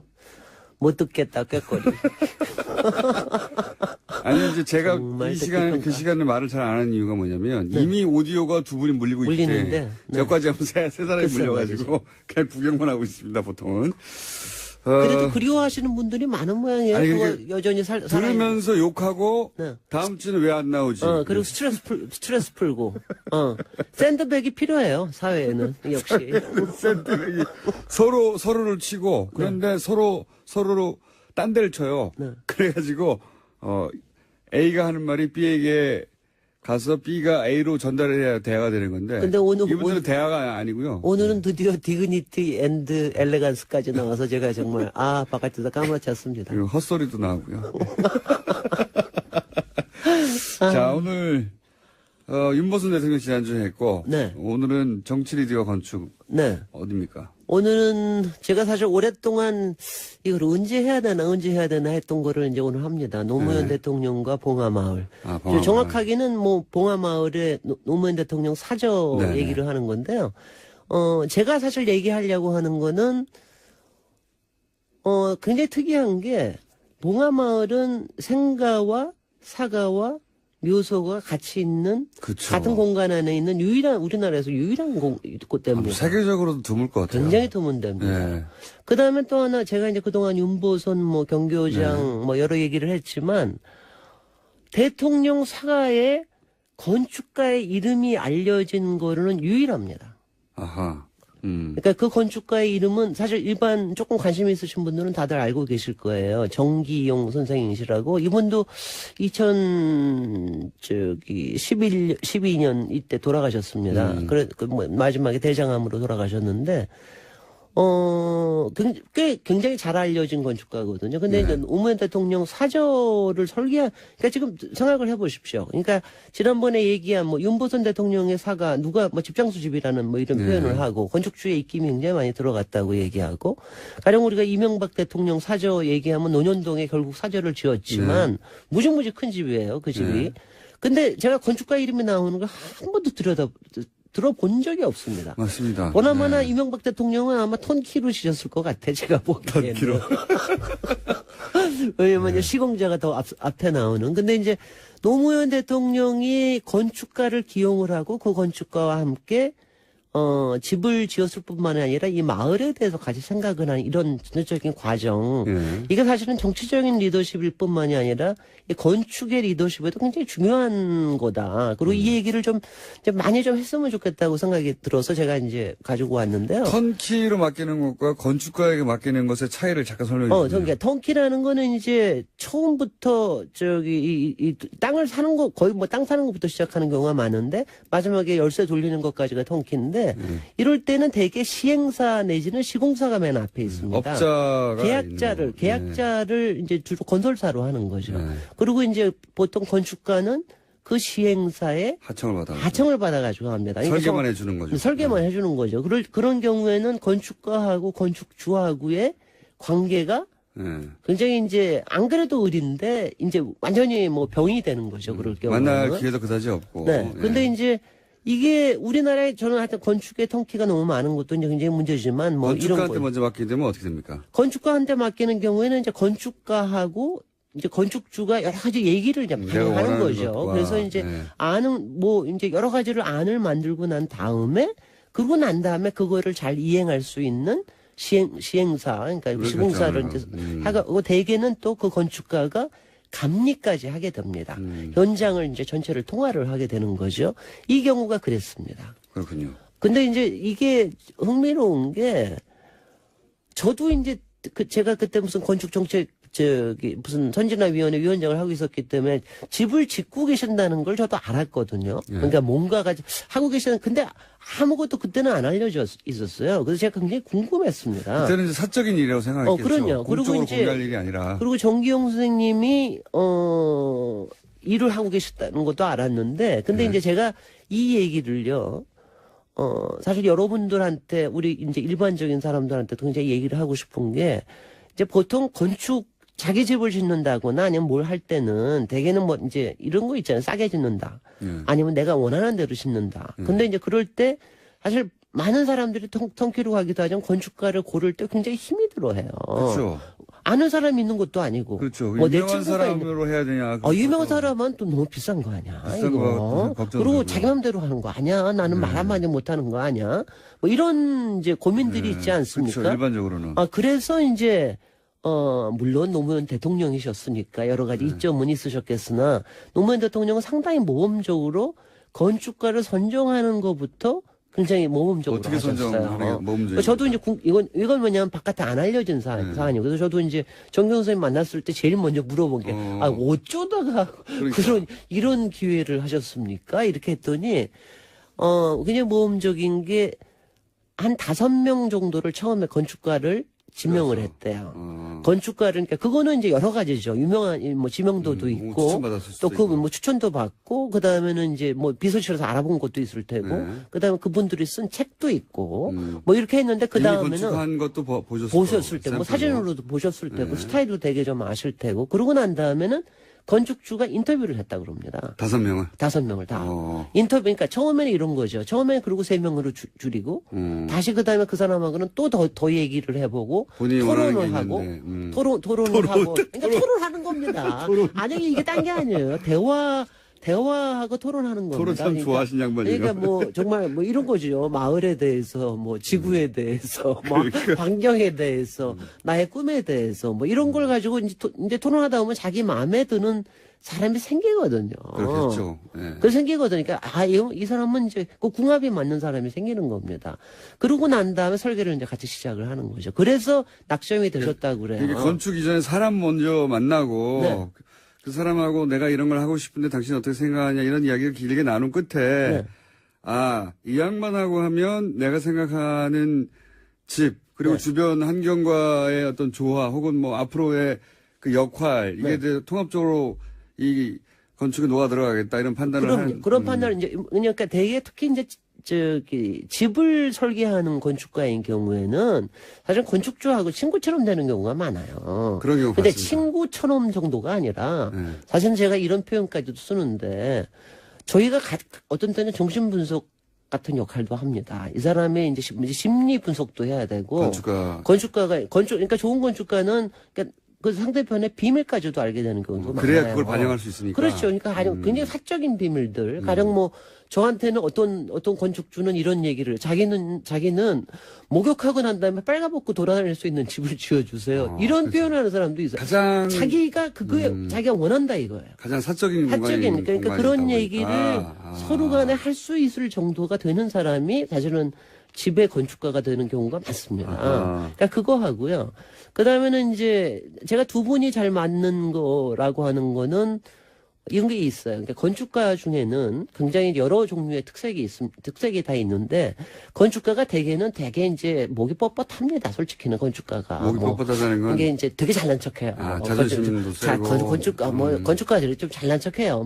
뭐 하여튼간에 뭐 인문학적 사양도 있고 또 뭐 자기네 뭐 여러 가지 일도 하고 그러니까 좀 그런 편인데 그 중에서도 제가 표현을 하는 건 뭐냐면은 이렇게 스테이트먼트를 하는 건축가들이 많아요. 그러니까 대화를 하는 게 아니라 그러니까 한마디 툭 던지고 왜 이게 진리야 뭐 이런 식으로 얘기하는 사람들이 있잖아요. 집은 이런 거지 뭐 이런 건축은 이런 거지. 건축은 뭐야 뭐 이런 많이 들어보셨을 겁니다. 근데 안 만나요 저희는. 안 만났어요. 근데 바로 노무현 대통령이 그런 분들은 다 배제를 하셨어요. 스테이트먼트가 강한 사람들은 다 배제를 했어요. 그 다음에 정경 선생은 대화를 할 수 있는 사람이다. 그러니까 정경 선생님을 평소에 잘 아는 사람들은 이걸 아실 거예요. 말하는 건축가라는 다큐 영화가 있습니다. 다큐 영화에서는 꽤 히트를 친 건데 그게 이제 이분이 무주에 가서 무주에 군수하고 더불어서 한 10여 년 동안 무주에 조금만 무슨 목욕탕, 뭐 공설 운동장 이런 거 뭐 설계한 게 있어요. 그거를 가지고 마을을 완전히 바꿔놓은 거를 그거를 기록한 다큐 영화인데 거기도 보면 끊임없이 얘기를 해요. 할머니들하고 얘기하고 군수하고 뿐이 아니라 공무원들하고 끊임없이 그러니까 말하는 건 그리고 그분의 이제 성향은 말하는 게 건축주를 알기 위해서뿐만이 아니라 공간이라고 하는 건축이라는 거는 말을 해야 된다. 말을 걸 수 있고 말을 나눌 수 있는 건축이 굉장히 좋은 거다. 뭐 이런 이제 철학을 가지신 분이거든요. 그러니까 잘 맞는 거죠. 두 분이 나 두 분이 어땠으리라고 말이 많은 분이에요. 심장이 가요. 노무현 대통령 아니 분이. 왜냐하면요, 제가 그때 네. 그때 설계할 때는 이런 얘기까지 들었어요. 어떤 때 만나면은 밤새 거의 밤새도록 말만 하다고. 얘기만 하는 경우가. 그래서 이제 저기를 했는데요. 네. 제가 그러니까 저도 왜냐하면 어떻게 설계하느냐 같은 거 하나 물어본 적이 없습니다. 뭐 이제 뭐 그런 거 물어보는데 이제 이분이 저기 한 게 이제 이게 있어요. 이제 중간에 한번 딱 노무현 대통령이 한 번은 저한테 당신 집을 설계하는 거에 대해서 얘기를 하신 적이 있어요. 네. 뭘 얘기하셨냐 하면은 제가 책에다, 제 책을 한번 보셨는데, 제 책에다 제가 그랬고, 자기 집은 꼭 그려봐야 됩니다, 직접. 그래서 100분의 1로 해가지고, 왜, 이게 제가 좀 그려봐야 됩니다 하고 제가 얘기를 한 적이 있거든요. 네. 그랬더니 그걸 해보셨대요. 쉽지 않은 일인데. 그랬더니 바로 얘기하시는 거, 그거 쉽지 않대요. 그러시더라고요. 그러니까 그만큼 말하자면 본인의 그러니까 이제 처음부터 그리는 건 어렵고요. 건축가가 어느 만큼 해놓고 나면, 그걸 가지고 이제 자기가 그려보고 이제 좀 그러는 자기가 하고 싶은 여기 뭐 책상에 이렇게 들어갈까 뭐 이런 등등의 그러니까 그런 거를 직접 해보시는 분이에요. 그래서 제가 하여튼 노무현 대통령은 참 정말 신기한 분이다. 별난 분이에요, 정말. 정말 신기한. 그래서 제가 봉화 사저에 가보신 분은 사실 봉화 사저는 하여튼 아방궁이라고 다들 얘기를 하고 가보신 분들은 말도 안 된다고 하죠. 정말 예. 가보셨어요? 제가 알기는 안 가보신다는 당분간 뭐가 기약이 끝날 때까지는 안 가보신다 그랬었는데 가보셨어요? 네, 서거 이후에 제가 이제 정권이 바뀌고 나면 가겠다고 안 갔죠 한 몇 년. 네네. 네. 한 7년간 안 가셨겠네. 가다가 예. 올해 갔다 왔습니다. 올해 갔다 오셨어요? 네. 사저까지 가셨어요? 아니면 바깥에만 사저 구경했죠 그냥 구경. 네네. 예. 저기가 거기서 노무현 대통령이 담배 핀 자리 있어요. 네네, 예. 있습니다. 고여 네. 담배 한 대 피고 왔습니다.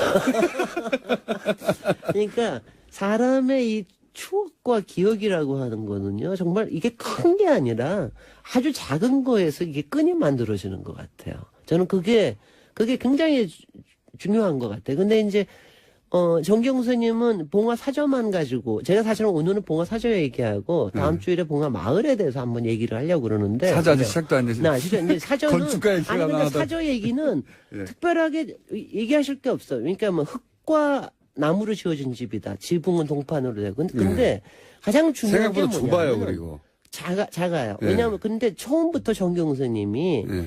이거는 불편한 집이 돼야 된다. 시골에 사는 거기 때문에. 그래서 채를 나눠 놓으셨습니다. 예전처럼 사랑채, 안채, 행랑채 이렇게 옛날에 다 나눠줬잖아요. 다 나눠 놓으셨어요. 그래서 그게 이제 노무현 대통령 뿅 가신 모양이에요. 그게 너무 근사하다.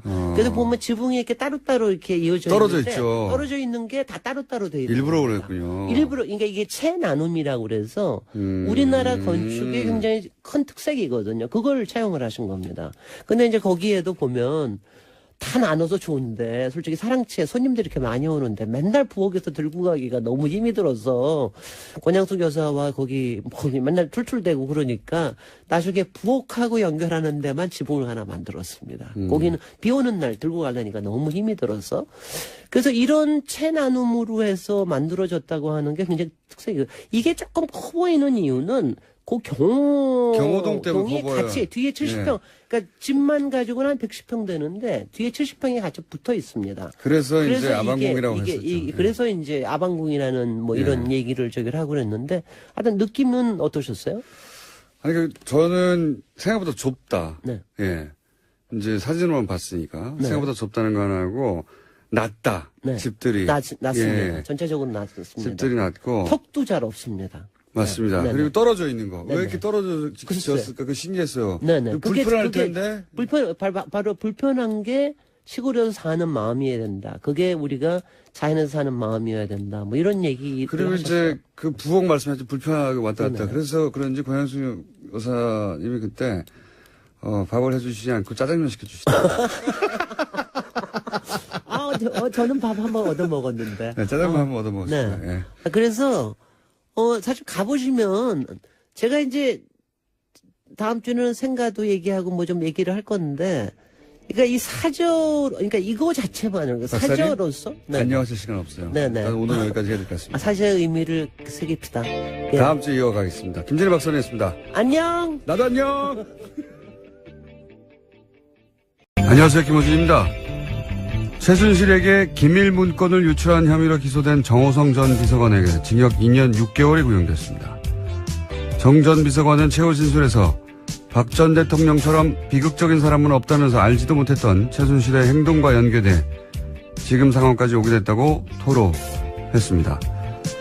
정 전 비서관 개인의 소회는 그것대로 이해가는 측면이 있습니다.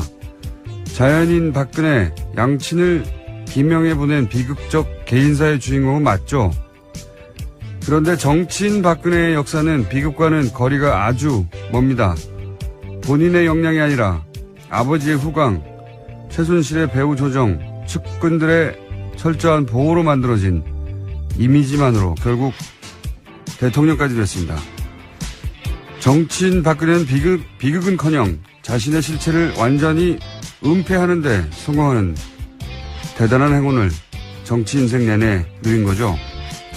그 가짜 이미지가 들통나는 과정에서 국민들은 세계에서 가장 부끄러운 대통령을 선출한 국민이었다는 자괴감에 괴로워했습니다.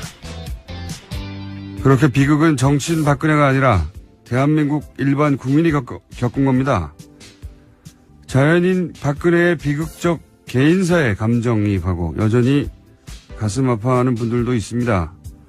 그분들의 감정과 기억은 존중돼야 하죠. 하지만 정치인 박근혜는 다시는 돌아볼 가치도 이유도 없는 자격미달 정치의 상징입니다. 그리고 그 과거 기억에 기생해야 비로소 정치적 생존이 가능한 세력도 여전히 있죠. 남은 비극이라면 그게 비극인 겁니다. 김호준 생각하겠습니다.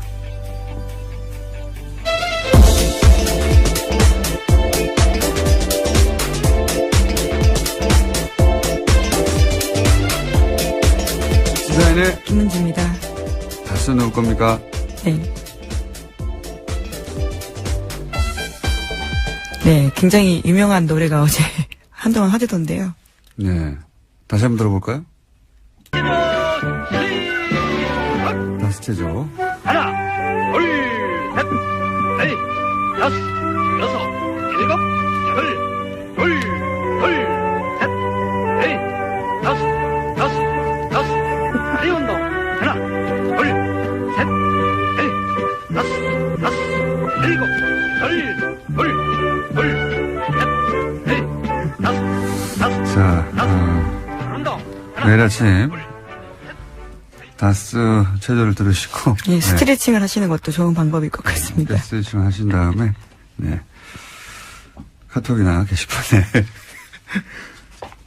다스 누울 거냐고 열심히 물어주시고. 자, 첫 번째 뉴스는 뭡니까? 네, 어제 2012년 국정원 댓글 사건에 대한 경찰의 수사 발표, 중간 수사 발표에 대해서 말씀드린 바가 있는데요. 대선 사흘 전 밤중에 이례적으로 경찰이 국정원 댓글 사건에 혐의가 없다라고 밝힌 바 있습니다. 그리고 국정원이 바로 또 똑같은 내용의 논평과 함께 당시 야당에 대해서 국정문란, 예. 국정문란으로 고소고발하겠다고 했었죠. 예, 10분 차이로 그런 일들이 있어서 검찰이 들여다보고 있다는 건데요. 뿐만 아니라 새누리당에 대해서도 들여다보고 있다라는 기사가 나왔습니다.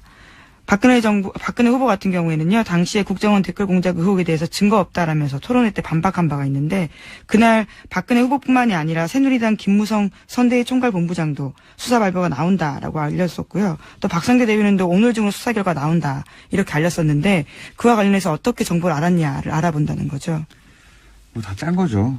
새누리당 입장에서는 당시 국정원 댓글 공작이 없었다고 해야 하는 상황이었고, 대선 3일 전이었기 때문에.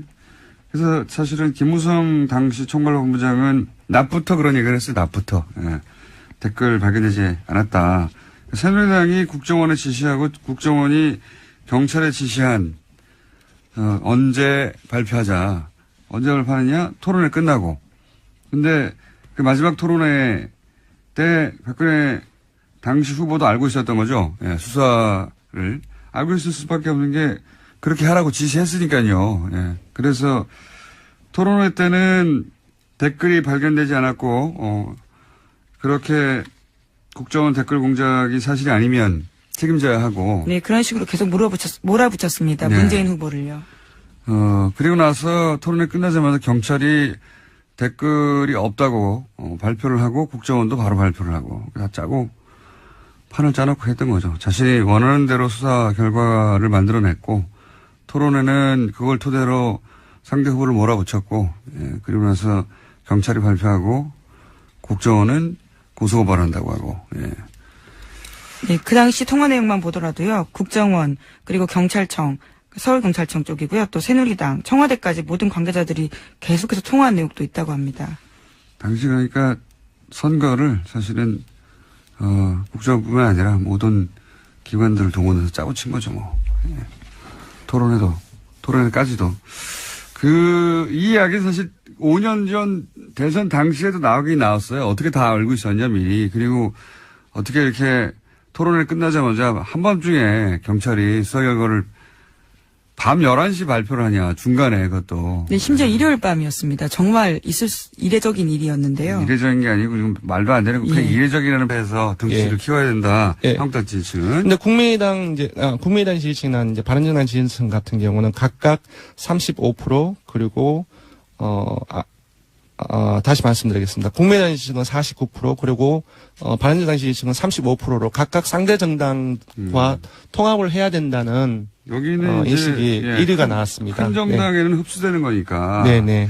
이렇게 사이즈가 비슷한 것과 네네. 서로 해야 된다고 하는 인식이 있는 것 같고. 네. 그래서 민주당 지지층은 민주당 지지층은 이제 팔짱을 끼고 있는 거죠. 그러니까 되게 부정적인 인식을 가지면 이렇게 국민 발언 또는 이제 한국당과 이제 바른정당과의 통합 이런 부분들에 대해서 팔짱을 끼고 부정적으로 보고 있는 상황입니다. 민주당 반대가 모든 통합 반대가 절반이 넘습니다. 절반이 넘습니다.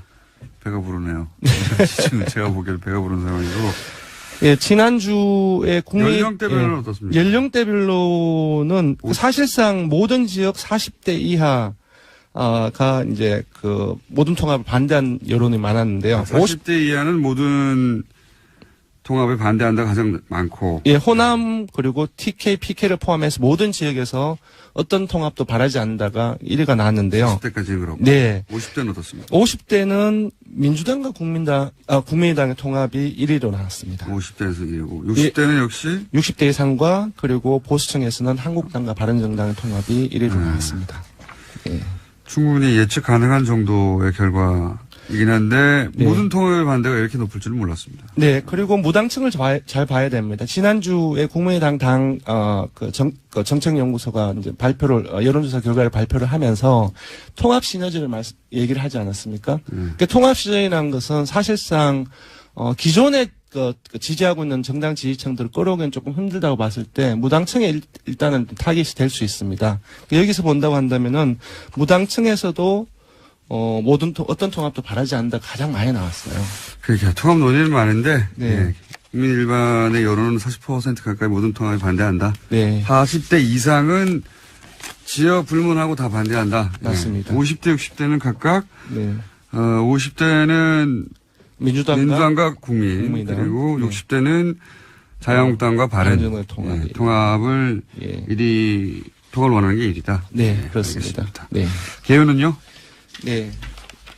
이번 주중조사는 TBS 의뢰로 전국 19세 이상 성인을 대상으로 이번 주 월요일부터 수요일까지 무선 80%, 유선 20%, 전화면접, 자동응답, 혼영 방식으로 실시했습니다. 최종 응답자는 1,512명이었고요. 표본 오차는 95% 신뢰 수준 플러스 마이너스 2.5%포인트, 응답률은 5.8%입니다. 정당 간 통합 현안 조사는 TBS 뉴스공장 의뢰로 어제와 화요일과 수요일 이틀 동안 주중조사 동일한 조사 방법으로 실시했고 최종 응답자는 1,001명입니다. 표본 오차는 플러스 마이너스 3.1%포인트입니다. 내일부터 권순정 도사문적 실장이었습니다. 감사합니다. 고맙습니다.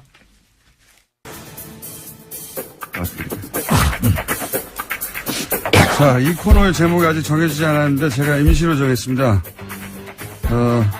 요요 커플이라고 요괴와 요물의 만남. 박지원 전 국민의당 대표 나오셨습니다. 안녕하십니까. 저는 동의한 적 없고 요괴도 요물도 아닙니다. 저는 그렇게 일방적으로 하니까 이게 이 방송이 커플, 문제가 되는 그러니까 거예요. 요물을 하실래요? 요괴를 하실래요? 요정을 하실래요? 셋 중에 아무것도 안 해요. 아무것도 안 해요. 요자 들어간 건 안 해요. 담요 어떻습니까? 담요. 그건 좋습니다. 따뜻하니까. 담요. 좋습니다. 저는 요정하고요. 담요 하시죠, 그러면. 알겠습니다. 지난주 방송이 너무 긴박감 있고 재밌었다고 하는 이야기가 많습니다.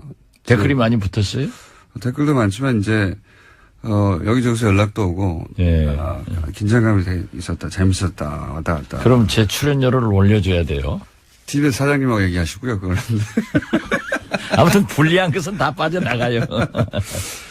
그 불리한 거 빠져나가는 거예요. 제가 대표님만 하겠습니까?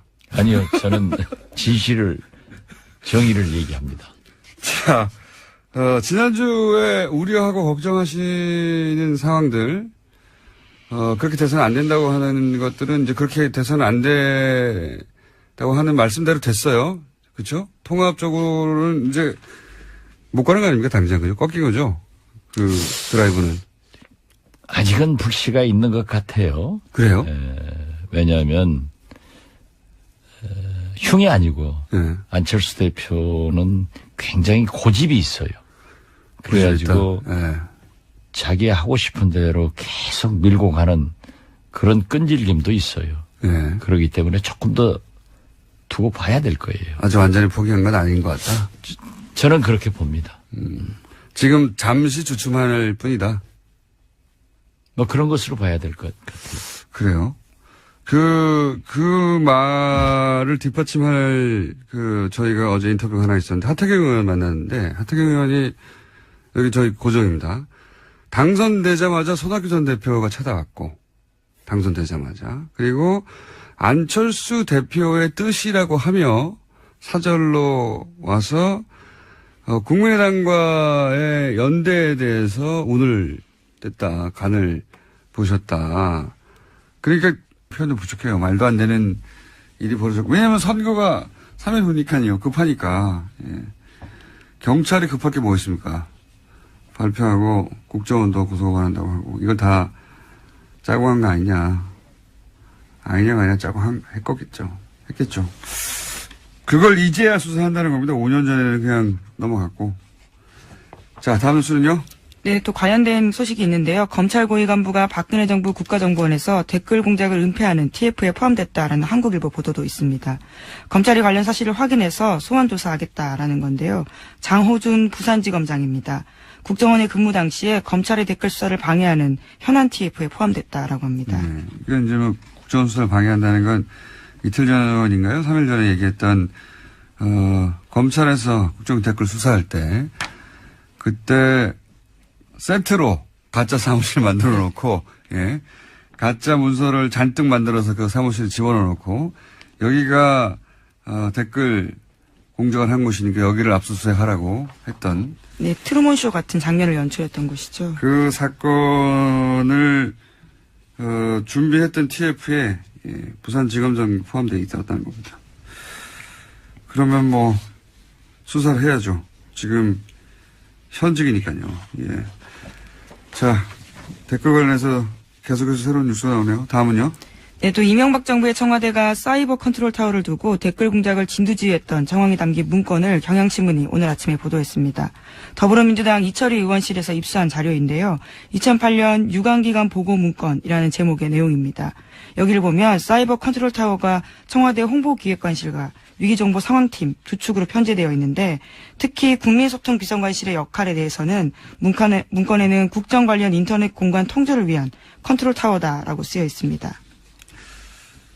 여기서 중요한 포인트는 두 가지네요. 하나는 홍보기획관실 당시 책임자가 지금 현재 썰전의 박영준 교수 아닙니까? 네, 그렇습니다. 당시 홍보기획관이었습니다. 조만간 얘기가 나오겠네요. 그게 한 가지 있고, 또 한 가지는 매일 대통령에 보고됐다. 예. 매일 이명박 전 대통령에게 이런 게 보고됐다고 하는 문서가 나온 거죠. 예. 네, 국민소통비서관실에서 국정원, 경찰, 군을 통해서 인터넷 여론 정보를 수집해서요. 한 쪽짜리 일일 여론 동향 보고서를 작성했다고 합니다. 그 국민소통비서관실의 업무를 보면 지금 소위 말해서 이제 여론 조작의 타워였던 거죠. 예, 컨트롤 타워 역할을 했던 그 업무를 보면 사이버상의 여론 수집, 다 사이버예요, 이게. 사이버 컨트롤 타워니까. 사이버상의 여론 수집, 사이버상의 악성 루머 유포자 색출, 인터넷 토론방 등 악성 게시물 대응. 이걸 사이버상에서 하려면요, 모든 게시판을 다 들여다봐야 돼요, 주요한. 그리고 기본적으로 이렇게 유포 색출을 하려면요, 카톡도 봐야 돼요. 어떻게 유포되는지 어떻게 압니까? 예. 기본적으로 당시 게시판과 카톡, SNS가 전 국민적 사찰을 당하고 있었다. 이런 정황의 하나라고 보는데 이것도 수사 대상이 돼야 되겠죠. 네, 문건이 나온 거라서 수사에 들어갈 수밖에 없습니다. 자, 그 당시에 어떻게 여론 조작을 했고 댓글 공작을 했는지에 관련된 뉴스가 끊임없이 나오네요. 새로운 게. 네. 또 있습니까? 네, 또 오늘 아침 한겨레 신문 같은 경우에는 해킹 관련된 소식을 보도했는데요. 이명박 정부 시절에 국정원이 미스 USA라는 사이트를 해킹하려는 계획을 세웠다라는 겁니다. 관련된 해킹 계획 문건이 나온 건데요. 미스 USA 같은 경우에는 미주 최대 여성 온라인 커뮤니티입니다. 뿐만 아니라 박근혜 정부에서도요. 해당 사이트가 2차례 해킹 공격을 받은 적이 있는데 이것도 국정원이 관련돼 있을 가능성을 보고 국가정보원 적폐청산 TF가 조사를 진행하고 있습니다. 여기는 이제 해외 미주뿐만이 아니라 해외 교민들 온라인 커뮤니티 중에서 최대 커뮤니티로 저는 알고 있는데 윤창중 전 청와대 대변인 성추행 관련해서 여기서 먼저 나왔어요. 예, 네. 단독한 곳이죠, 여기가요. 단독이라고 하기는 좀 그렇지만 언론이 기자 아니니까. 입장에서는요. 네. 근데 여기서 처음 폭로가 됐고 뭐 예를 들어서 미국산 그 수입 쇠고기 반대 촛불 시도 여기서 발단이 그 해외에서는 됐고 최대 커뮤니티다 보니까 여기를 상주하거나 또는 상시 모니터링을 하고 있었다는 거고요. 거기가 어떻게 돌아가는지 알려면 그래야 되는 거죠. 글이 뭐 하루에 10개 올라오는 데가 아니니까.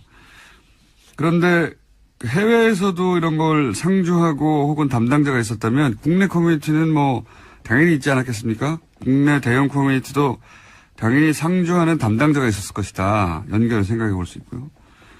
그리고 국내 게시판들의 해킹이나 또는 개입은 없었겠는가. 그리고 그냥 상주만 했겠냐. 쳐다보기만 했겠냐. 다른 데는 댓글을 다는데 이 게시판에 상주하고 담당하면서 게시판에 직접 여러 가지 아이디로 글을 안 달았겠는가. 예. 당연히 했겠죠. 그러니까 이제 본인들이 잘 가는 대형 커뮤니티에는 항상 상주하고 모니터링하고 개입하고 심지어는 필요하다면 해킹도 해서 필요한 일을 하는 그런 국정원 담당자가 있었다라고 강력하게 추정하는 바입니다. 예. 해외에 있는 사이트도 이렇게 하는데요. 본인들이 잘 가는 그런 게시판들에 눈에 잘 띄는 아이디나 혹은 뭐 아이디가 계속 변해가면서 여러 가지 활동하는 분들 주목해서 보시기 바랍니다. 예. 담당자일 수도 있습니다. 자, 다음 뉴스는요. 네, 또 박근혜 정부 당시 국정원에서는요. 북한 관련 정보도 조작해서 청와대에 보고했다고 합니다. 예를 들어서 2013년도에 북한 김정은의 고모부인 장성택이 수청된 바가 있는데요. 청와대에다가 국정원은 이렇게 보고했습니다. 관련해서 오히려 북한의 체제가 안정되지 않을 거다라고 했는데요. 실제로는 사실과 다른 정보였다라고 합니다. 그런 얘기도 그때도 있었어요. 뭐냐면 소위 이제 권력의 이전, 그러니까 아버지 때의 사람이었기 때문에 흔들 수도 있는 사람이 축청됐으니까 더 권력이 공고화된 거 아니냐 그런 얘기가 있었는데 국정원 내에서도 그렇게 보고했다는 거잖아요. 공고화될 것이다 오히려. 예, 그렇죠. 그런데 박근혜 정부에서는 이제 북한이 흔들린다. 예, 붕괴가 정반대로. 되고 예. 예. 곧 망한다라는 것만 올렸다라는 거죠. 국정원에서 정상적으로 보고하는 내용도 박근혜 정부에서는 자신들의 업적이 아니라 그렇다면 뭐 했냐는 소리를 듣게 되잖아요. 그러니까 자신들이 대북 정책을 잘못했다는 말을 들을까봐 국정원의 정상적인 보고도 정반대로 자신들의 광고 홍보에 도움이 안 되면 정반대로 통일은 대박이고 곧 북한이 무너진다고 그런 얘기로 완전히 정반대 얘기를 했다는 거죠. 네, 안보가 제일 중요하다고 했지만 사실을 다 왜곡한 겁니다. 자기들이 제일 중요한 거예요. 그냥 안보가 중요한 게 아니고. 예, 보수의 가치를 늘 내세우니까요. 자기들의 안보가 가장 중요한 거죠. 항상. 그러니까 국정원에서 보고한 내용조차 정반대로 지금 홍보한 거 아닙니까? 그렇죠. 심지어 남재준 원장한테 직보된 사항이라고 하는데요. 전혀 반영이 되지 않고 오히려 반대로 올라갔다라고 합니다. 반대로 올라갔거나 혹은 정상적으로 올라왔는데 반대로 청와대에서 써먹었거나 했겠죠. 여하간 대북 관련해서 북한의 체제가 더 공고해지고 있다는 국정원의 보고도 정반대로 써먹었다. 예. 신선하네요. 그 내용은. 자, 하나 두 개 정도 더 할 시간이 있는 것이 오늘은 리얼미터가 미리 들어와서 자기 짧을까봐. 어제 이후로 자꾸 난임이 늘어가고 있네요. 예. 정청래는 갑자기. 시간과의 싸움입니다. 전화한다고 하더니 걸어와가지고 그 사이에 걸어왔어 그러더니. 자, 리얼미터 조용히 난입해서 앉아 있습니다. 예. 다음 뉴스 한두 가지 정도 하죠. 네, 이명박 정부 시절에 자원외교 실패했다라는 평가는 계속해서 받고 있는데요. 또 관련된 뉴스가 나왔습니다. 어제 JTBC가 보도했었는데 이명박 정부 당시에 3,300억 원을 투자했던 북미 지역 가스전 개발이 있습니다. 이와 관련해서 전액을 모조리 날렸다라고 합니다. 그런 거는 뭐 이때까지 흔한 뉴스였는데 자원외교 관련해서 돈을 벌었다는 뉴스가 신선한 거지 이 날렸다는 얘기는 계속 나오고 있잖아요. 예, 또 날린 내용이 나온 거죠. 예. 근데 이제 여기서 특이한 점은 3천억대가 이제 세 군데 나눠서 투자를 했고 그중에 100억대는 건졌다라는 겁니다. 3천억 투자해서 100억대 정도는 그래도 최소한 건졌다라고 하는 줄 알았더니 100억도 다 날라갔다. 이게 새로 나온 소식이고 그리고 이게 3천억대가 세 개 나눠서 투자했다는 거 아닙니까? 그렇죠. 네. 1,000억대씩. 이게 정말 말이 안 되는 게 3천억이 아니라 이제 30억짜리 아파트라고 칩시다. 어마어마한 사실은 30억짜리면 아파트죠. 국내에서 아마 최고급 수준의 아파트겠죠. 근데 그 집을 세 채를 누군가의 소개를 받거나 해가지고 집을 샀어요. 근데 이 집이 알고 봤더니 빵원이에요. 가치가. 그러면 이게 세 개를 연속으로 다 빵원이에요. 단순히 사기를 당한 걸까요? 아니면 누군가 중간에 같이 공모해서 해먹은 걸까요? 그게 참 연속해서 사기 당하는 게 쉽지 않은데요. 예. 연속해서 이 사기를 당했다는 게 말이 되나요? 그것도 30억도 이해가 안 가는데 3천억을? 저는 이거는 누군가 중간에 해먹지 않고서 있을 수 없는 일이다. 그리고 자원외교마다 이런 일이 벌어져요. 모든 자원외교마다. 하나같이. 예. 그래서 그 돈이 몇 조의 단위라는 거 아닙니까? 이건 누군가 사기를 쳐서 당한 게 아니라 투자에 실패한 게 아니라 아파트 30억짜리 3개 연속으로 사는데 빵원 되면 그게 투자에 실패한 겁니까? 뭔가 어딘가에 사기가 있는 거지?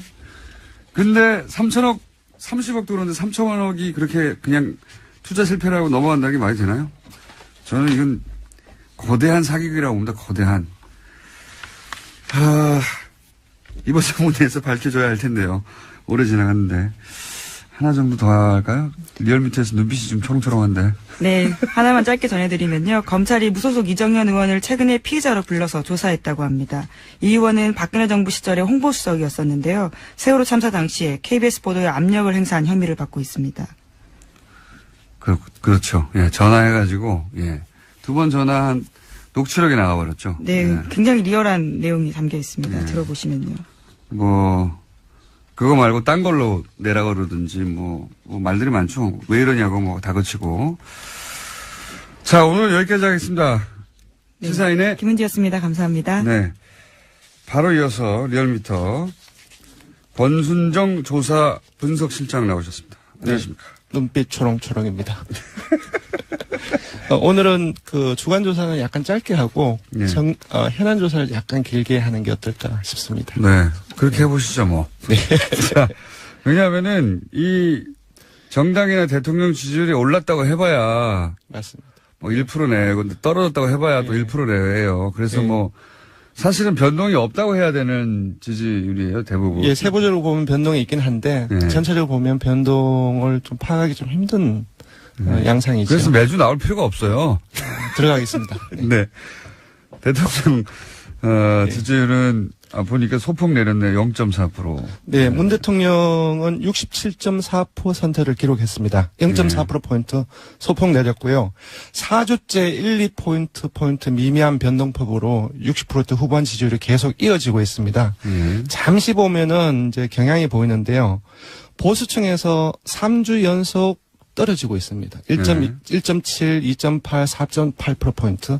반면 진보층에서는 3주 연속 올라가고 있어요. 그러니까 이전에도 계속 말씀을 드렸는데 여야 정치 공방이 이제 많아지고 그런 과정들 속에서 진영 간의 양극화가 일어나는 것들이 계속 나타나고 있고요. 이제 보수 정당이 합친다는 얘기도 나오고 하니까요. 네, 그런 영향도 있습니다. 다음으로 정당을 넘어가면 민주당도 역시 내렸습니다. 1.4%포인트 내린 48.7%를 기록했고요. 자유한국당은 아주 약간 올랐습니다. 0.4%포인트 오른 18.5%를 기록했습니다. 완만한 상승세입니다. 국민의당도 완만한 상승세를 2주 연속 기록하고 있는데요. 역시 0.4%포인트 오른 6.6%이고요. 바른정당은 조금 폭이 약간 큽니다. 0.9%포인트 내린 4.9%로 정의당과 함께 최하위로 밀려났습니다. 정의당은 지난주와 동률의 4.9%. 이게 사람들 기억도 못합니다. 0.4, 0.5, 0.9. 예, 거의 비슷한 지지율이 4주째 이어지고 있다. 앞으로는 이 정도면 그냥 변동 없다고 해주세요. 예, 오차 범위 이내로 변동 없다. 네. 다만 추세는 이러하다. 완만한 상승세, 완만한 하강세, 혹은 보합세.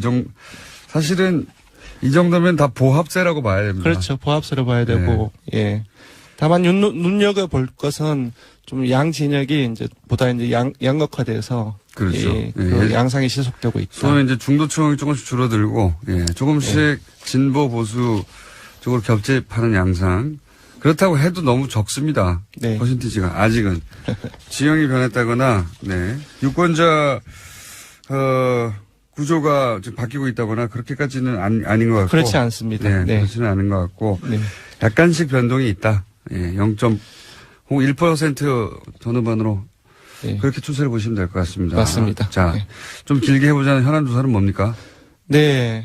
요즘 국감이 열리는데도 불구하고 몇 주 동안 정당 간 통합이 정말 그 언론의 핫 이슈가 되고 있습니다. 그래서 정당 간 통합 방안에 대한 국민 여론을 조사를 했는데요. 그러니까 국민과 발언에 찬성하냐 반대냐 혹은 한국과 발언에 찬성하냐 반대냐 이게 아니고 전체 다 맞습니다. 예, 한 문항을 따로 떼어서 보면 일정한 정도의 편향이 나타날 수 있습니다. 그래서 지금 얘기되고 있는 모든 통합 방안들 그리고 모든 통합 방안을 원치 않는 사람들도 있을 수 있기 때문에 통합을 반대하는 부분들도 다 넣어서 전체적으로 조사를 해봤는데요. 모든 통합 반대, 어떤 통합도, 그러니까 한국 발언, 민주, 국민 발언, 어떤 통합도 원치 않는다, 바람직하지 않다라고 보는, 응답이 38.7%로 가장 많이 나왔습니다. 굉장히 높네요. 예. 반면 한국 발언 통합은 17.1%, 그리고 민주, 국민 통합은 16.3%, 그리고 국민 발언 통합은 13.9%로 새 통합 방안 전체가 10%대에 머물고 있습니다. 반면 앞에 보신 대로 모든 통합을 반대한다는 것이 한 10명 중 4명 정도이고요. 그래서 전체적인 민심은 비록 이제 언론에서는 이제 여러 가지 통합 방안에 대해서 많이 얘기되고 있지만 국민들이 생각하는 전체적인 민심은 이러한 통합들을 반대하는 여론이 좀 주가 된다. 이게 아마 인위적이라고 보는 것 같아요. 맞습니다. 이런 통합이 절대적으로 필요하다라고 하는 국민들 여론이 있다기보다는 정당의 필요에 의해서 이게 인위적으로 이루어지는 거니까. 맞습니다. 지방선거를 앞두고 일부 이제 조그만 어떤 정당들 같은 경우 일종 서바이벌 통합이라고 볼 수도 있고요. 금방 말씀하신 것들은 정치화학적 통합. 그러니까 이러한 부분들도 국민들도 다 알고 있다는 거지요. 모를 수가 없죠, 뭐. 네. 근데 이제 자신들의 그 이념적 지향에 따라서 조금씩 다 갈리긴 하겠죠. 예. 네. 국민 바른통합 같은 경우는 노년층, 보수층에서는 지지가 있겠죠. 예. 그렇습니다. 이제 이름에도 불구하고 정당 지지층별로 나는 어느 정당을 지지한다 각각 다르지 않습니까? 네. 정당 지지층을 보면 재밌는 결과가 나왔습니다. 네. 그러니까 정당 지지층별로는 통합 방안에 대해서 그 선호가 뚜렷하게 나타났는데요. 요약을 하자면은 짝짓기가 되어 있습니다. 국민의당 지지층과 바른정당 지지층이 짝짓기가 되어 있고요.